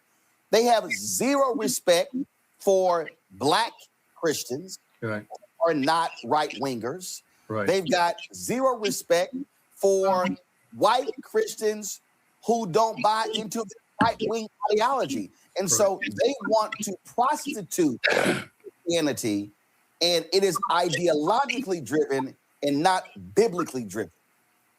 Well, just to underscore that, white evangelicals are very different, as you know, than black evangelicals. And white Christianity, in those phrases, white Christianity or white evangelical, the operative word is not evangelical or Christianity. The operative word is white. This is a gospel of whiteness. And so it's a heresy. It's an idolatry. It's to speak theologically, this is an idolatry. So that's why our presence at the White House yesterday was so powerful for me and for all of us who were there, because we're saying what you're trying to lift up here, that this is something that is for us theological, about the sovereignty of God. We worship God and God alone, not Caesar. And the word of God is Jesus, as you know. And that teaching, I lifted up at the White House, Jesus' last teaching before he went into Jerusalem, from Matthew 25. And he explains very clearly, as you've done to the hungry and the thirsty, the naked, the prisoner, the sick, and to the stranger. The word in that text, Matthew 25, for stranger literally means immigrant or refugee. As you've done to the stranger, you've done to me. So when President Trump attacks the hungry, the thirsty, the naked, the stranger, the sick, the imprisoned, he's attacking Christ himself. Jesus saying in that text, it was me you're attacking. So Matthew 25, there may be, I'm hoping for a Matthew 25 movement growing all over the country as people step up and go to detention centers and are present with, in solidarity with, in support of immigrants being attacked. And so this could be an opportunity, this false white gospel, to come back to the true and genuine gospel. And that's what a lot of us are working for. But I think in order for that to happen, we've got to have courageous faith leaders who are not right-wing. That's right. And let me be perfectly clear. I am not saying that every conservative preacher is a right-wing ideologue. Right. There are individuals who are conservative, who vote Republican, who that's who they are, but they still preach the gospel. Right. The problem is when you have these ideologically driven individuals who are ideologically driven first and Bible second. And in the case, I played a video, I think it was out of North Carolina, white preacher just going off on that Bible of Trump and Lee Greenwood. He said, don't you ever buy a Bible with the Constitution in it. He said those two documents should not be in it. I mean, he went off on that whole deal, and he was right. You know, and what these people are doing, when I saw them, you know, in terms of how they tried to deify Charlie Kirk as this huge man of Christian faith. Charlie Kirk was talking about an ideologically driven view of white Christian nationalism. Yeah. It's really, you put it well, it's ideology over theology. They're putting their ideology first, their political right-wing ideology first. And it's a theology, it's an ideology of American first, also whiteness first. It's what I call it a false white gospel. And so we have to come back at that, not just politically, but theologically. And so this call that we released just yesterday, call to Christians in this crisis of, it's a crisis of democracy, to be sure, and you speak eloquently about that. It's also a test of faith, And so this is a time to attack that ideological gospel, that America first gospel, that whiteness first gospel, with the genuine gospel of Jesus Christ, who tells us how we treat the most vulnerable, which right now is, in fact, immigrants and people of color across the board. I'm talking to people in Springfield, Ohio, and they're stopping any black person, whether they're Haitian or not. They're after the Haitians, but all black people are fearing being stopped. And so this is a false white gospel. So we have a chance here to correct the situation, but only if we do what you say, if we stand up with courage and take the risk that we're going to have to take. Leadership means courage. It means standing up, speaking up, and being willing to take risks. And I think, let me just be bold here, I've never said this in public before, but faith leaders have got to be willing to put a target on our backs, to speak the words of Jesus, the teachings of Jesus, and put a target on our backs. Because a lot of people in the country, Roland, don't maybe identify so much with Harvard or big law firms or elite universities. But when they come after clergy, if they come after clergy, they come after some of us. I think a lot of people can say, wait a minute, why are they coming after the clergy? But we have to give them something to come after. So courage and risk-taking is going to be central here. And we saw that yesterday at the White House, and you're going to see it all during Lent and all through Holy Week. You're going to see more and more actions based liturgically, not just politically, to speak the truth. Jesus said, you'll know the truth, and the truth will make you free. So the opposite of lies isn't, the opposite of truth isn't just lies, it's captivity. So we've got a captive white Christian group. They're captive to the lies and ideology of Donald Trump. Well, we have to know the truth, and the truth will set us free. You're a journalist, and your vocation's truth-telling. I think, Roland, that's a vocation for clergy as well, in their pulpits, truth-telling. So truth-telling will be how we stand up and show our courage. To that point, when you look at these ICE raids, yes, I'm gonna tell you right now who really has been doing what you just said, put a target on their backs. Catholic priests. Yes. They have been going to hearings. They have been saying, I dare you to snatch them out of our hands. Yes. And in fact, I remember seeing a video of one Catholic priest saying to fellow Catholic priests, we must be prepared to die for this cause. Yes. He Pope said, Leo has been extremely vocal. And I love the fact that the right wing loves the Catholic Church's position on abortion, but they hate their position on the death penalty and on undocumented workers. Well, Cardinal Bernardin of Chicago, who was a dear friend of mine, he talked about a consistent ethic of life, just like you're mentioning. It wasn't just abortion, it was the death penalty. It was poverty. It was violence.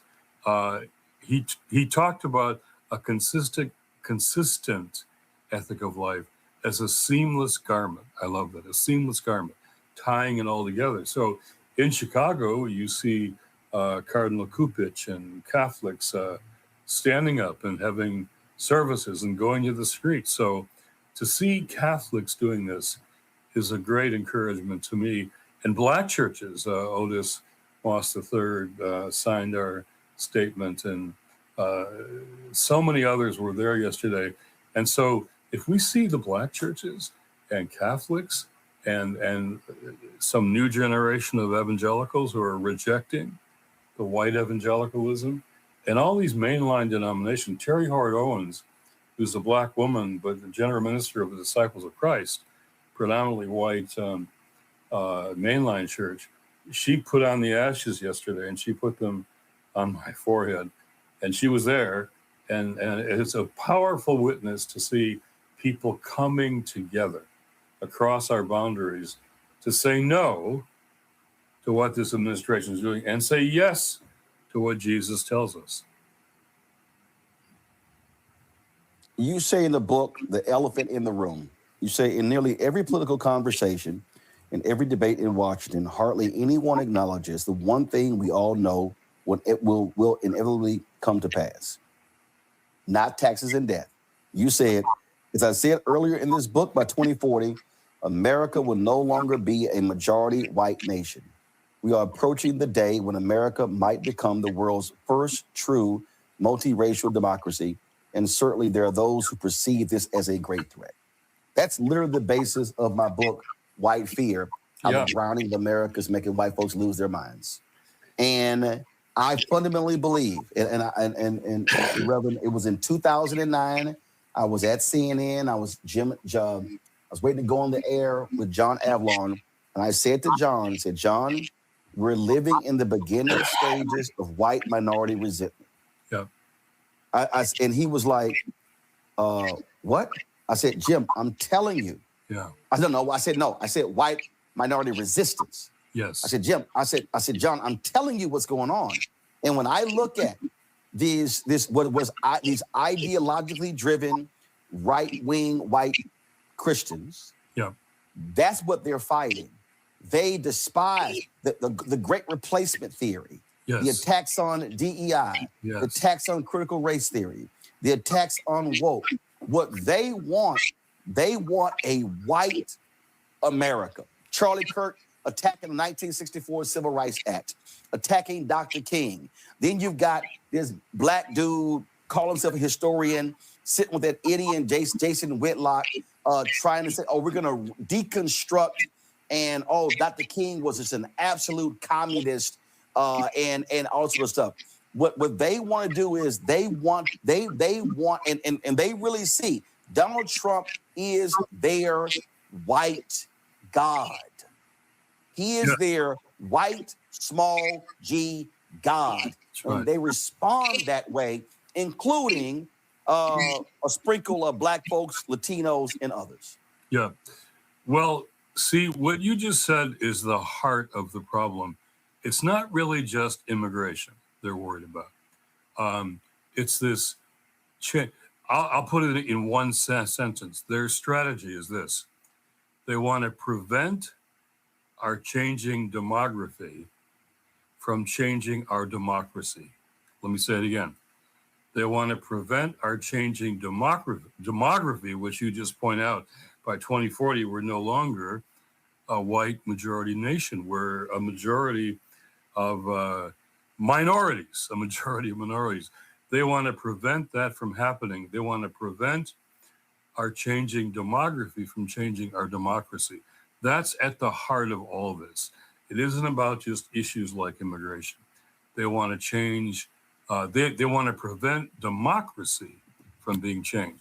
So that's where I think what's happening around the country, they're trying to stop, is such a threat to them. It's such a threat. And so this is, we've been having this battle for, as you know, my brother, for a long, long time. And there are still white people out there, and it's Trump's base, who don't want to see changes in democracy come about from our changing demography.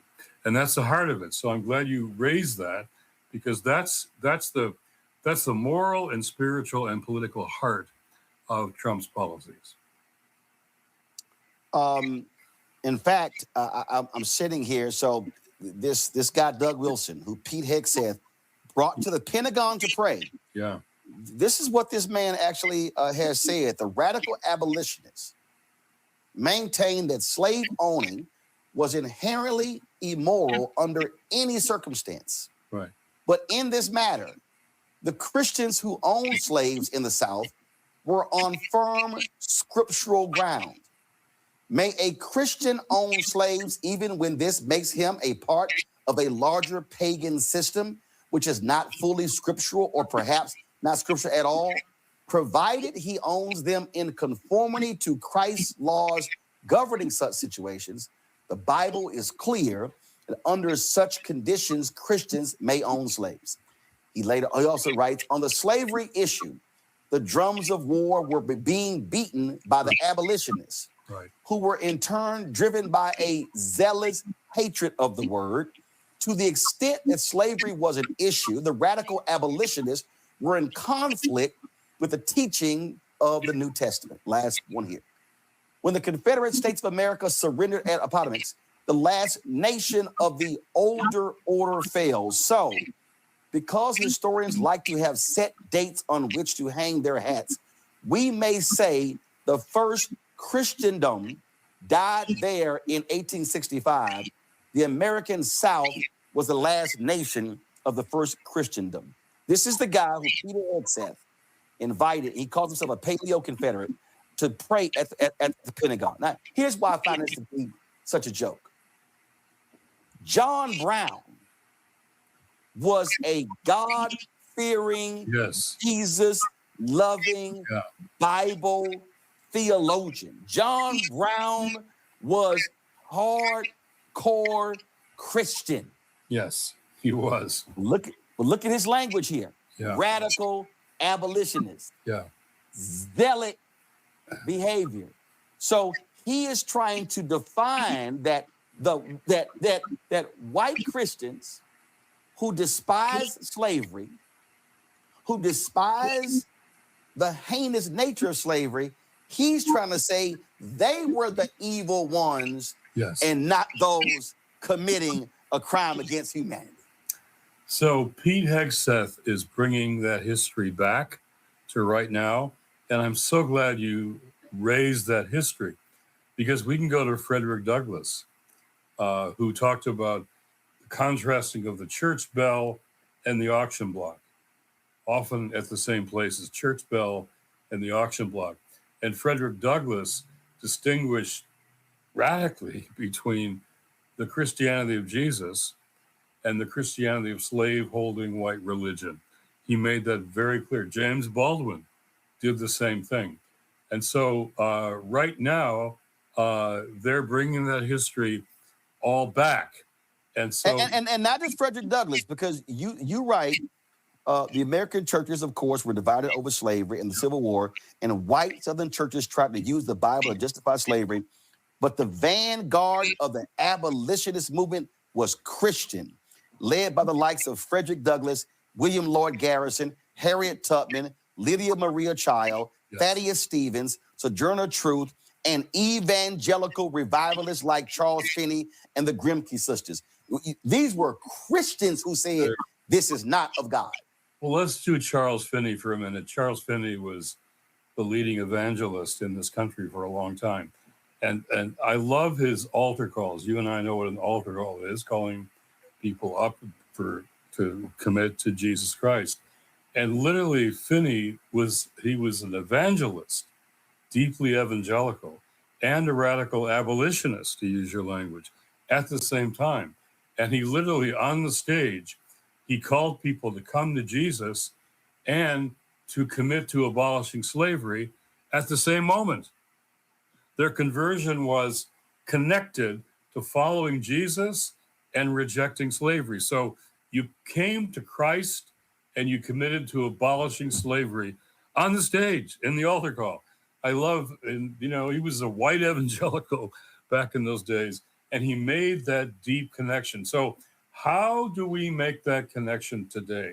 Like that list of heroes that I describe in the book that you just read. Those are our ancestors, our heroes, our mentors. How do we do that today in practical terms, which will cost us, and we'll have to take some risk? I'm gonna go back to the movie Malcolm X in the book. Yeah. Malcolm X is going, I don't know, Yale, Harvard, Columbia, one of the Ivy League schools. White woman comes up to him and she says, Mr. X, I support what you're doing. How can I help with your people? And in the movie, he says, nothing. And he walks away. In the book, he writes, some say, was it Alex Haley writing? But we'll put it aside. He writes, I wish I would have told her, I don't need your help with my people. Yes. I need you to go back to your people and speak to them, teach them, mobilize, and organize. And I have long said, and I say it in my book, White Fear, that what has to happen are for conscious white Christians to be willing to speak from pulpits, in living rooms, in country clubs, to their white brothers and sisters, to their white family members, their mothers and fathers and aunts and uncles and children, to their white co-workers, and challenge them on their ideologically driven white right Christian nationalism, because I said it can't all be the work of Black folks. Absolutely. We can't do all of the lifting.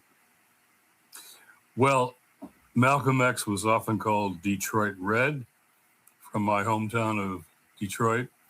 And on my wall in my office, I have this wonderful picture of Malcolm and Martin when they were getting together when he came back from Mecca. And it was really the North and the South that was possible there. And I think that's why they both were killed. But indeed, this is the task for white Christians to speak to other white Christians. In fact, I would say we have to commit to defeating white Christians in their false gospel. We have to speak to them. My Georgetown students, very diverse classes, but the white students there often wrestling with their family conversations, their friendship conversations. It's got to be white Christians speaking to other white Christians, white people speaking to other white people. And there's got to be really, Dietrich Bonhoeffer, as you know so well, was deeply influenced when he went to Union Seminary because he got involved in Abyssinian Baptist Church. And so the Black worship of Abyssinian, the Black preaching, the Black music shaped him when he went back to form with Karl Barth, the Confessing Church in Germany. And that church was deeply shaped. Reggie Williams, a wonderful scholar about this, has this book called Bonhoeffer's Black Jesus, where he talks about the influence of the Black church on Dietrich Bonhoeffer. So that's you told me to get it. Yeah, you got it. There you go. And I interviewed him. Good.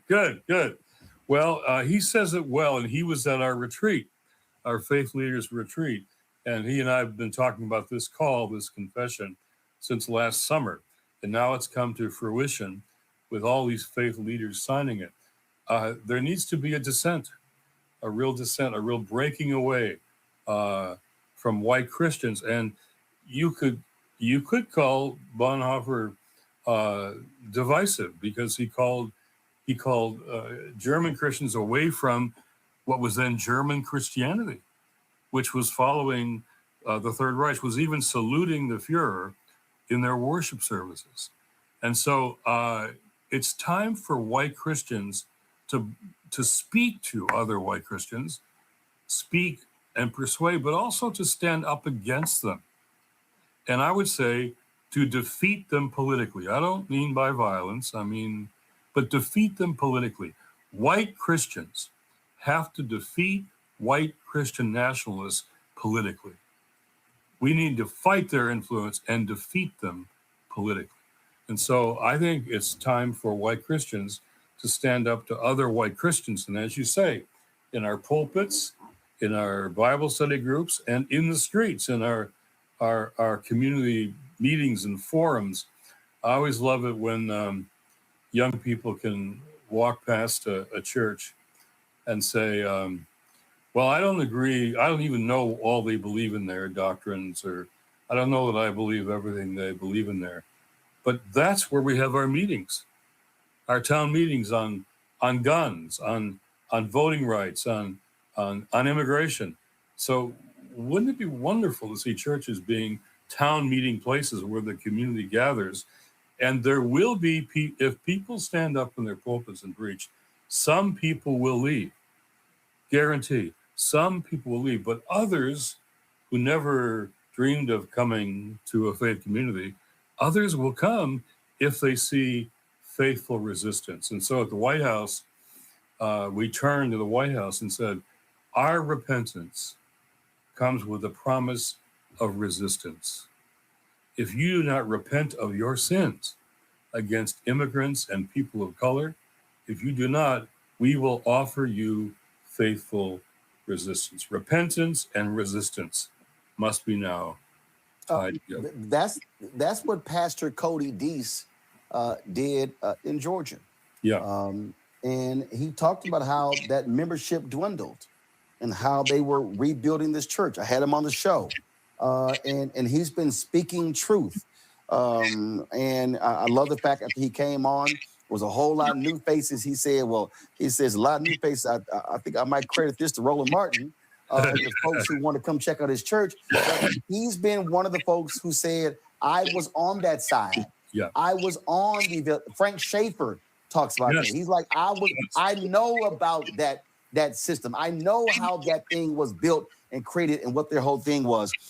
As you were talking, I was looking at, and you had this passage in here where you talked about watching Congressman Emmanuel Cleaver, who's also a pastor, meet with a group of gang leaders to gain their trust. And it reminded me of a story a pastor told me. He was in Nebraska, Omaha, Nebraska. And this black preacher, he was against abortion. And so the white clergy came to him and said that they wanted him to participate in their March for Life against abortion. And he said, not a problem, but I need y'all to do something for me. He said, I need y'all to stand with me and pray in front of crack houses. Absolutely. In order to pull that demon spirit out. The white preacher said, well, Pastor, that's your problem. Right. He said, no, wait a minute. Y'all want me to march with you in a pro-life march. So are you telling me those lives in the crack house are not worthy of your presence? Yeah. And that right there, that example speaks to the ideologically driven white right-wing Christian notion of Jesus. What they have decided is they've decided that to be pro-life really means to be anti-abortion. I have never seen one of these white right-wing evangelicals standing with a black mother or father whose son or daughter has been killed by cops. Never. I never see these white right-wing evangelicals standing up for prenatal care. Yeah. I never see any of that. And so I'm sitting there going, so when you say you're pro-life, as I always say, are you pro-life from the womb to the tomb or just in the womb? Right. Well, let's be clear that right-wing evangelical movement is not pro-life. It's not pro-life. They say they are, but they're not. They're selective about the lives they choose to defend.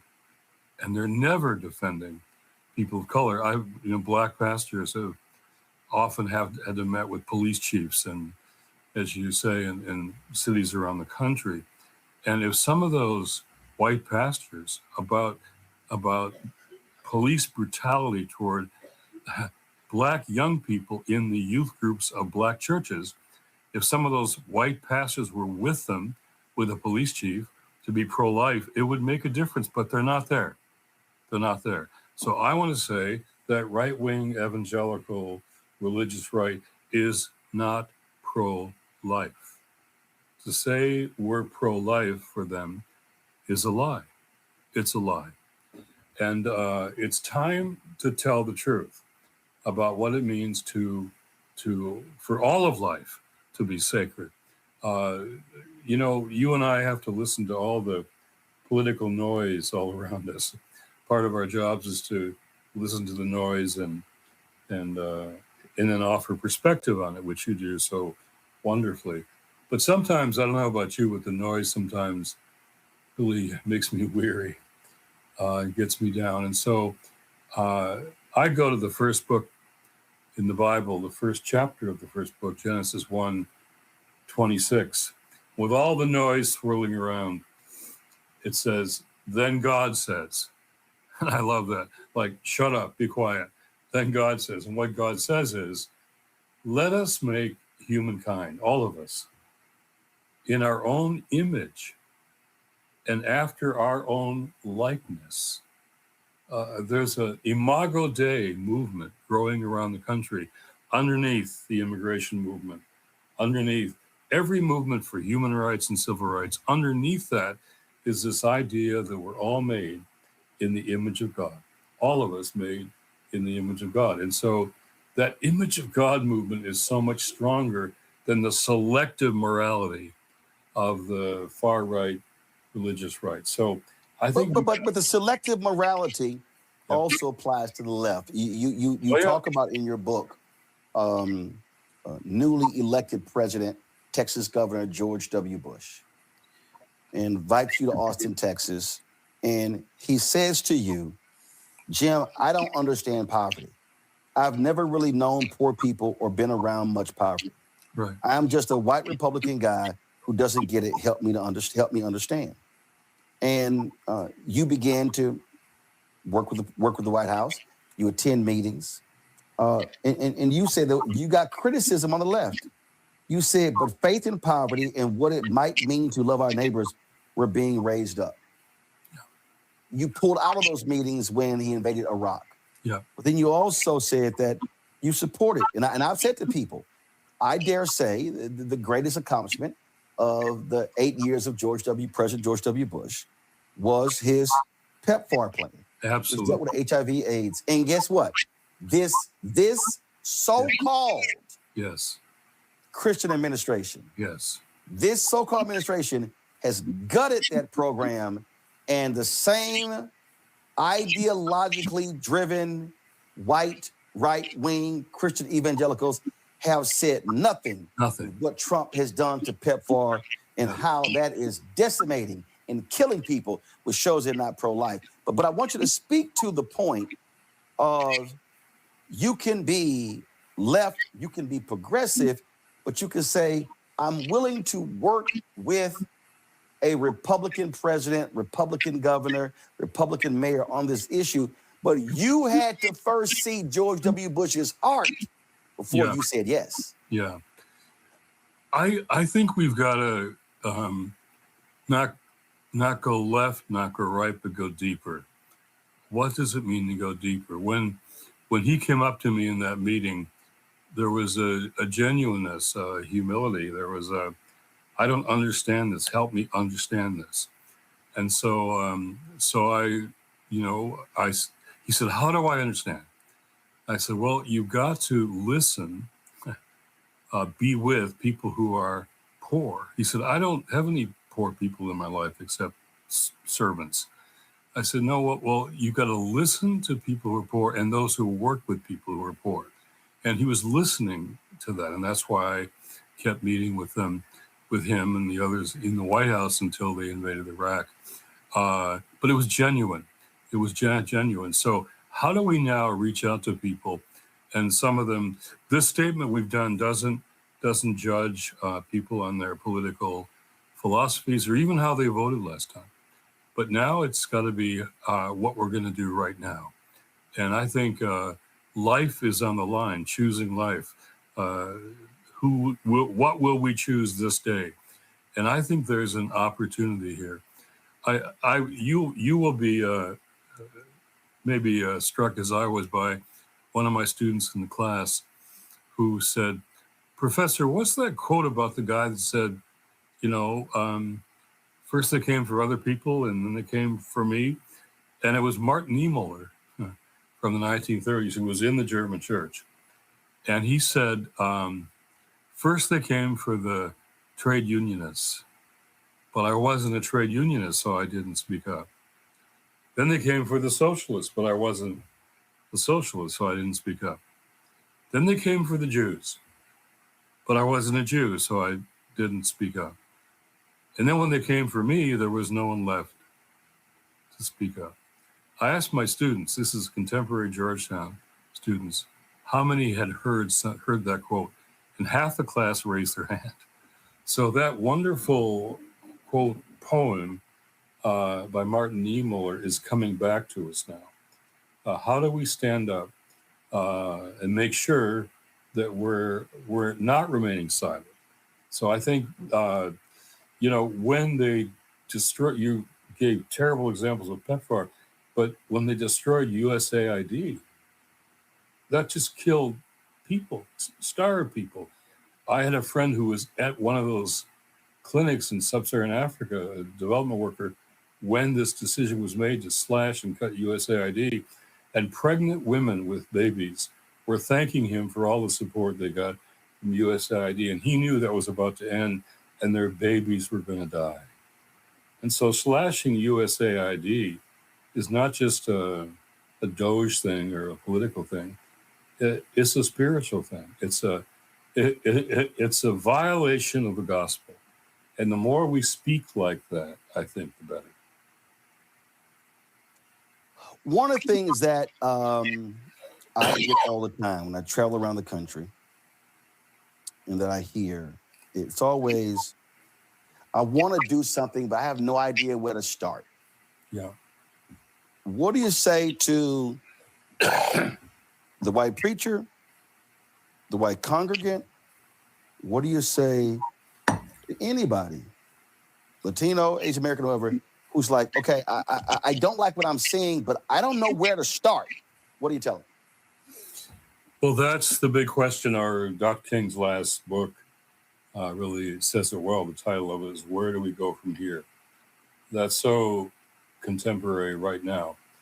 And so I said yesterday at this White House vigil that when things come on the media, the latest dangerous thing that Trump has done or suggested or promised, things come out in the media, we don't see Republicans standing up in the Congress. I often don't see Democrats being courageous enough and standing up. The executive branch is taking over. Congress is forfeiting its role. And the courts, the lower courts, are really trying to do some good work and are doing some good work. But the Supreme Court, time and time again, has supported Donald Trump. So that leaves it on civil society, all of us. King had the year of the White House. We don't have the year of the White House and the Congress and the courts. But in civil society, that's all of us, the rest of us, including faith communities. So no matter what they do, I said at the White House, no matter what they do over there, we have the choice to act on our faith in little ways, small ways, and in controversial ways. No one can prevent us from acting on our faith. And that's why Lent is so important for the launching of this statement, which I'm sure you'll share with your all your listeners. How could Lent be a reflection time? We're fasting and praying. And I think if we respond with our faith in the places where we can, in those conversations, in those pulpits, in those Bibles, in those small groups, in our communities. The new King's March, I think, is the day before Palm Sunday. What if we all carried palms that we're going to have for Palm Sunday to the King's March? That the presence of faith communities is crucial in the streets. So we can respond, no matter what they do. I see something rolling in the media, and probably like you, I say, how can I stop that, or how can I change that? And I don't always know if I can change that, and sometimes I can't. But on my wall are all these heroes of faith of mine. There's Malcolm and Martin and Steve Biko and Nelson Mandela and Desmond Tutu. My chair at Georgetown's named it's the Archbishop Desmond Tutu Chair of Faith and Justice. Dorothy Day is here, Thomas Merton. And all the people on my wall, they weren't political winners. Jesus wasn't a political winner. And yet they were faithful. They were faithful. We can't always win.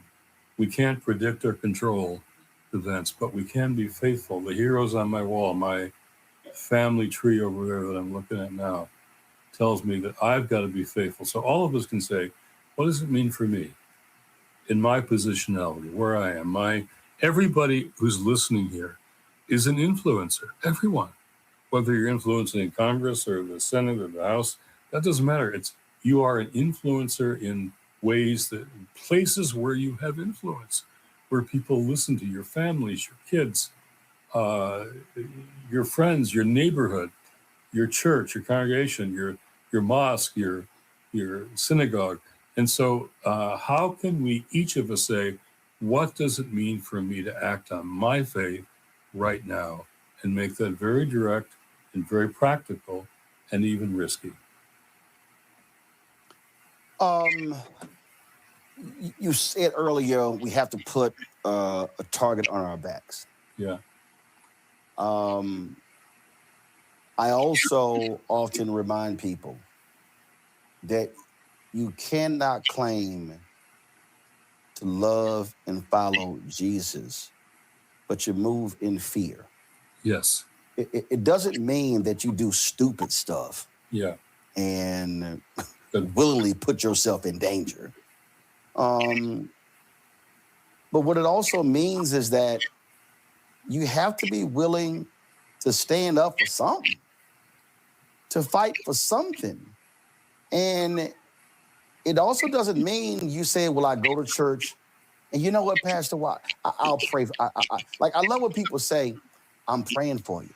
I'm praying for you. And I appreciate that. Yeah.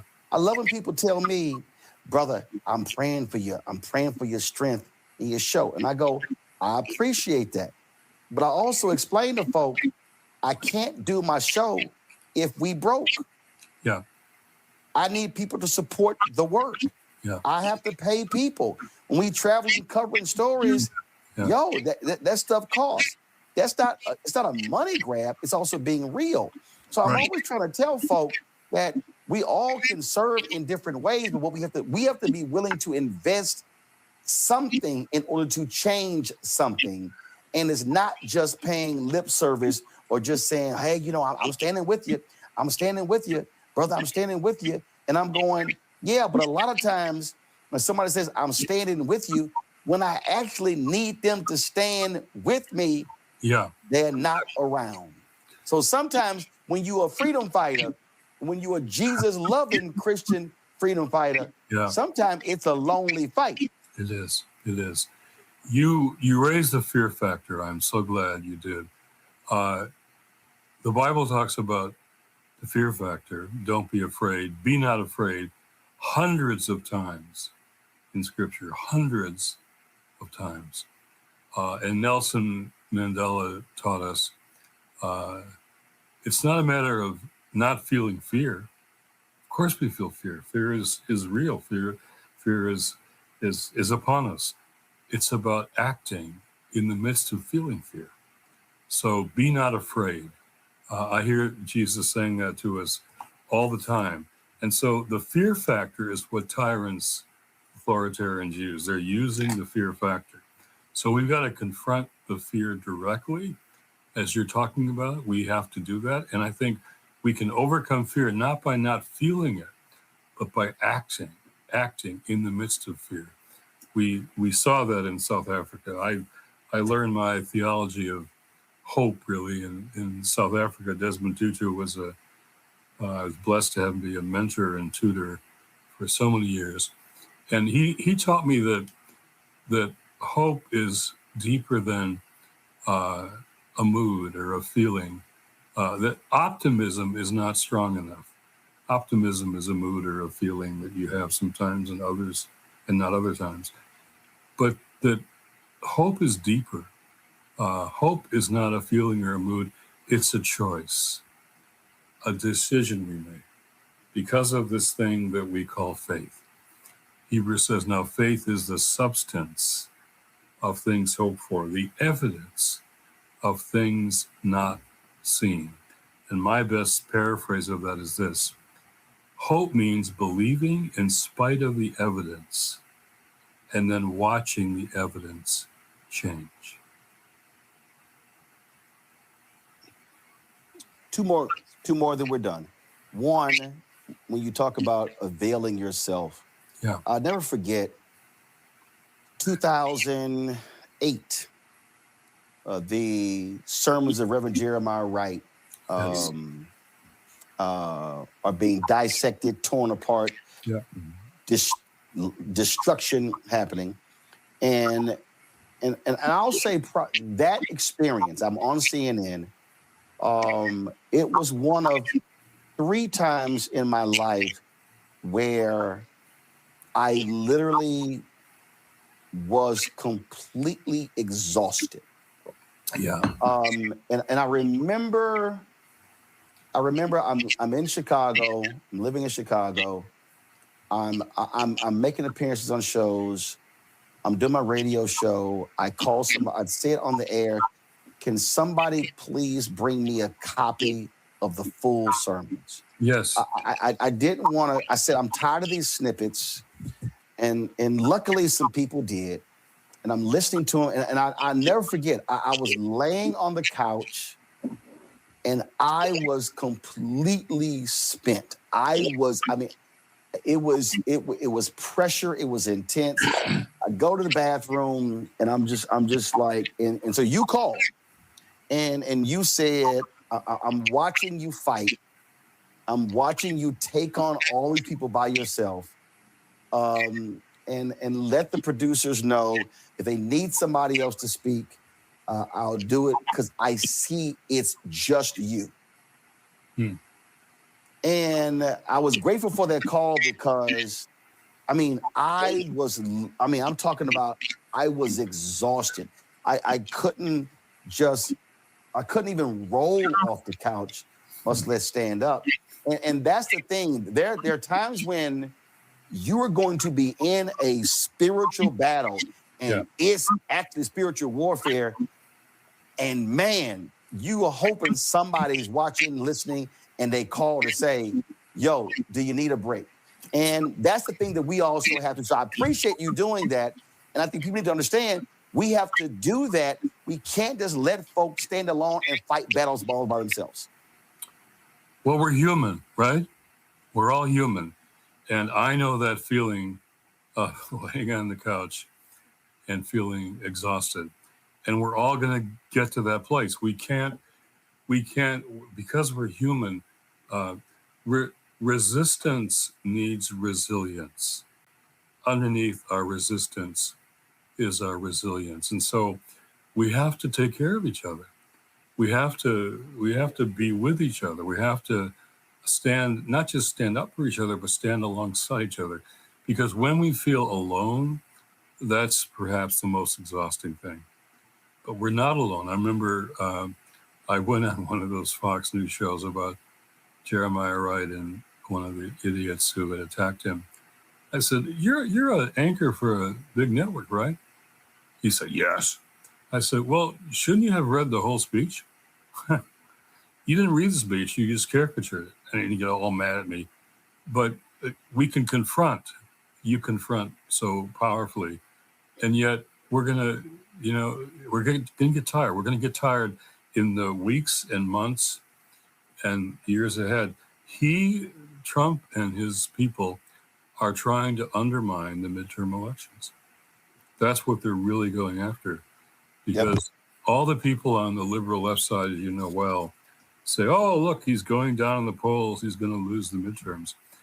I don't think so. Yeah, I think we can defeat him, but he's going to do everything in his power, everything, including violence, including sending ICE troops and military to polling places. We have to protect these elections. Barbara Williams Skinner and Adam Taylor and I do something called Faiths United to Save Democracy. It's Christian, Jewish, Muslim, and we're training poll chaplains. We trained 1,000 so far. We want to train 5,000 more before the midterm elections, because we're going to have to be present at these polling places, because they're going to try to intimidate people, scare people. I'm hearing about bomb threats. They're going to try to do bomb threats targeted at Black and Hispanic polling places or Democratic polling places, and drones flying overhead. Imagine you're waiting in line to vote and there's drones flying overhead. They want to intimidate. So we're going to have to stand up and know that we're not alone. And so laying on the couch, those moments, that you have and I have, laying on the couch feeling exhausted, that's when we know, let me put it this way. Peggy Flanagan, who's a lieutenant governor running for Senate now in Minnesota, I'm her adopted dad, where she's part of my family. They vacation with us. She's indigenous, highest ranking indigenous woman at a state level in the country, now running for the Senate. We were talking the other day, and she said, you know, when I go to Mass, she's deeply Catholic, when I go to Mass on the weekend, what I realize is that it's not all on my shoulders. It's not all on my shoulders. Now, Peggy and you and I are people who sometimes feel like it's all on our shoulders. She said, no, it's on God's shoulders. Mine, it's on God's shoulders. What's on my shoulders is to be faithful to God. And a lot of us, Roland, right now, are trying to be faithful to God. And we're doing that together. So laying on the couch sometimes, it's important for me to realize no matter how much I'm doing, it's not all on my shoulders. Yep. It's on God's shoulders, and we are not, you on the couch, me on the couch, we are not alone. Last point, I asked this of every author.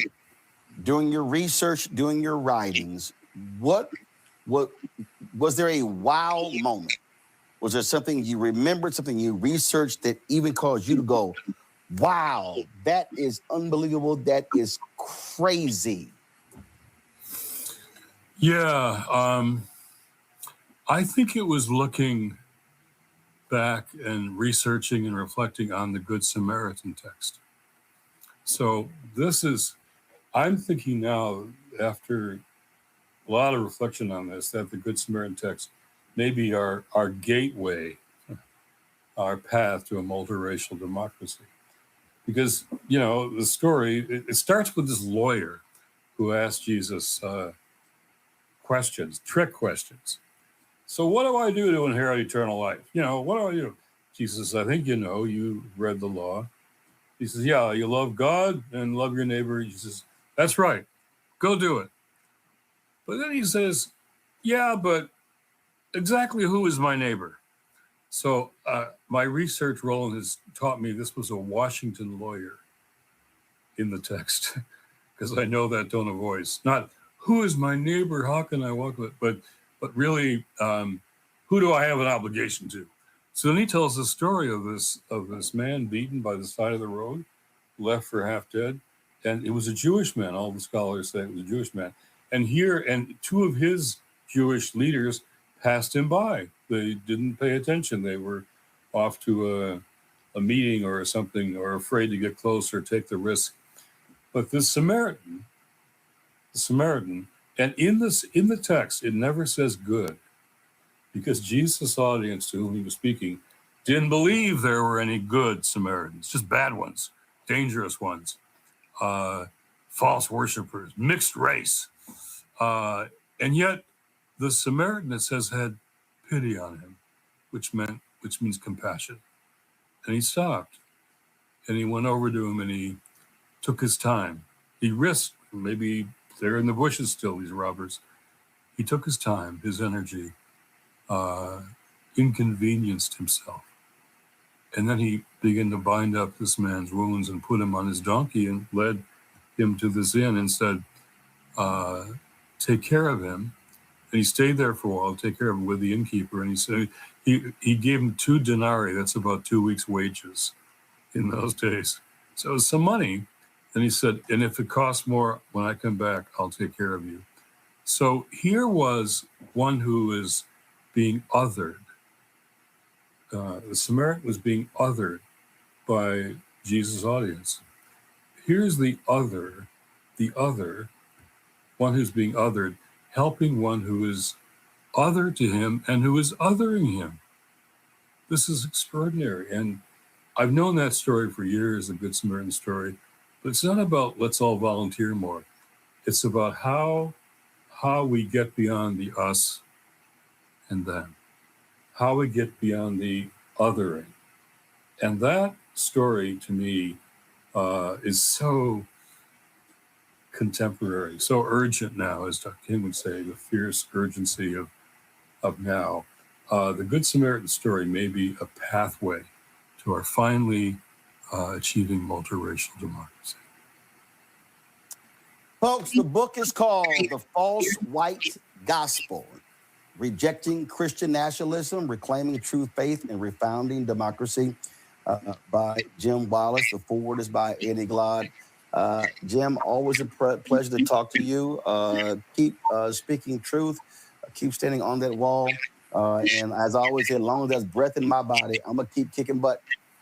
Well, and when we're both on the couch, we know that the other one's paying attention. There you go. Thank I you. appreciate it, sir. Thanks a lot. Bless you. So do me a favor, and please, if you want to support us via Cash App, use the Stripe QR code. You see it right here. It's also for credit cards. So use that QR code as well. Checks and money order. Make it payable to Roland Martin Unfiltered, P.O. Box 57196, Washington, D.C. 2003 7-0196. PayPal is R Martin Unfiltered. Venmo's RM Unfiltered. Zelle, Roland at RolandSMartin.com. Roland at RolandMartinUnfiltered.com. Download the Black Star Network app, Apple phone, Android phone, Apple TV, Android TV, Roku, Amazon Fire TV, Xbox One, Samsung Smart, not Xbox One, Amazon Fire TV, Roku, and Samsung Smart TV. Be sure to, of course, get our Roland Martin Unfiltered swag. Go to shopblackstarnetwork.com, shopblackstarnetwork.com for all of our stuff. And, of course, support the Black-owned companies that we have in our marketplace at shopblackstarnetwork.com. So please check all of that out by going to shopblackstarnetwork.com. Don't forget, download the app Fanbase. Let's support Fanbase as well. Folks, that's it. We always end the show on Fridays. Thanking everybody who's donated to our show. 37,179 donors. Let's get to 40,000, folks. Let's do so. If you want your name on that list, then you know how to donate. I'll see y'all on Monday right here. Roland Martin Unfiltered on the Black Star Network. Holla!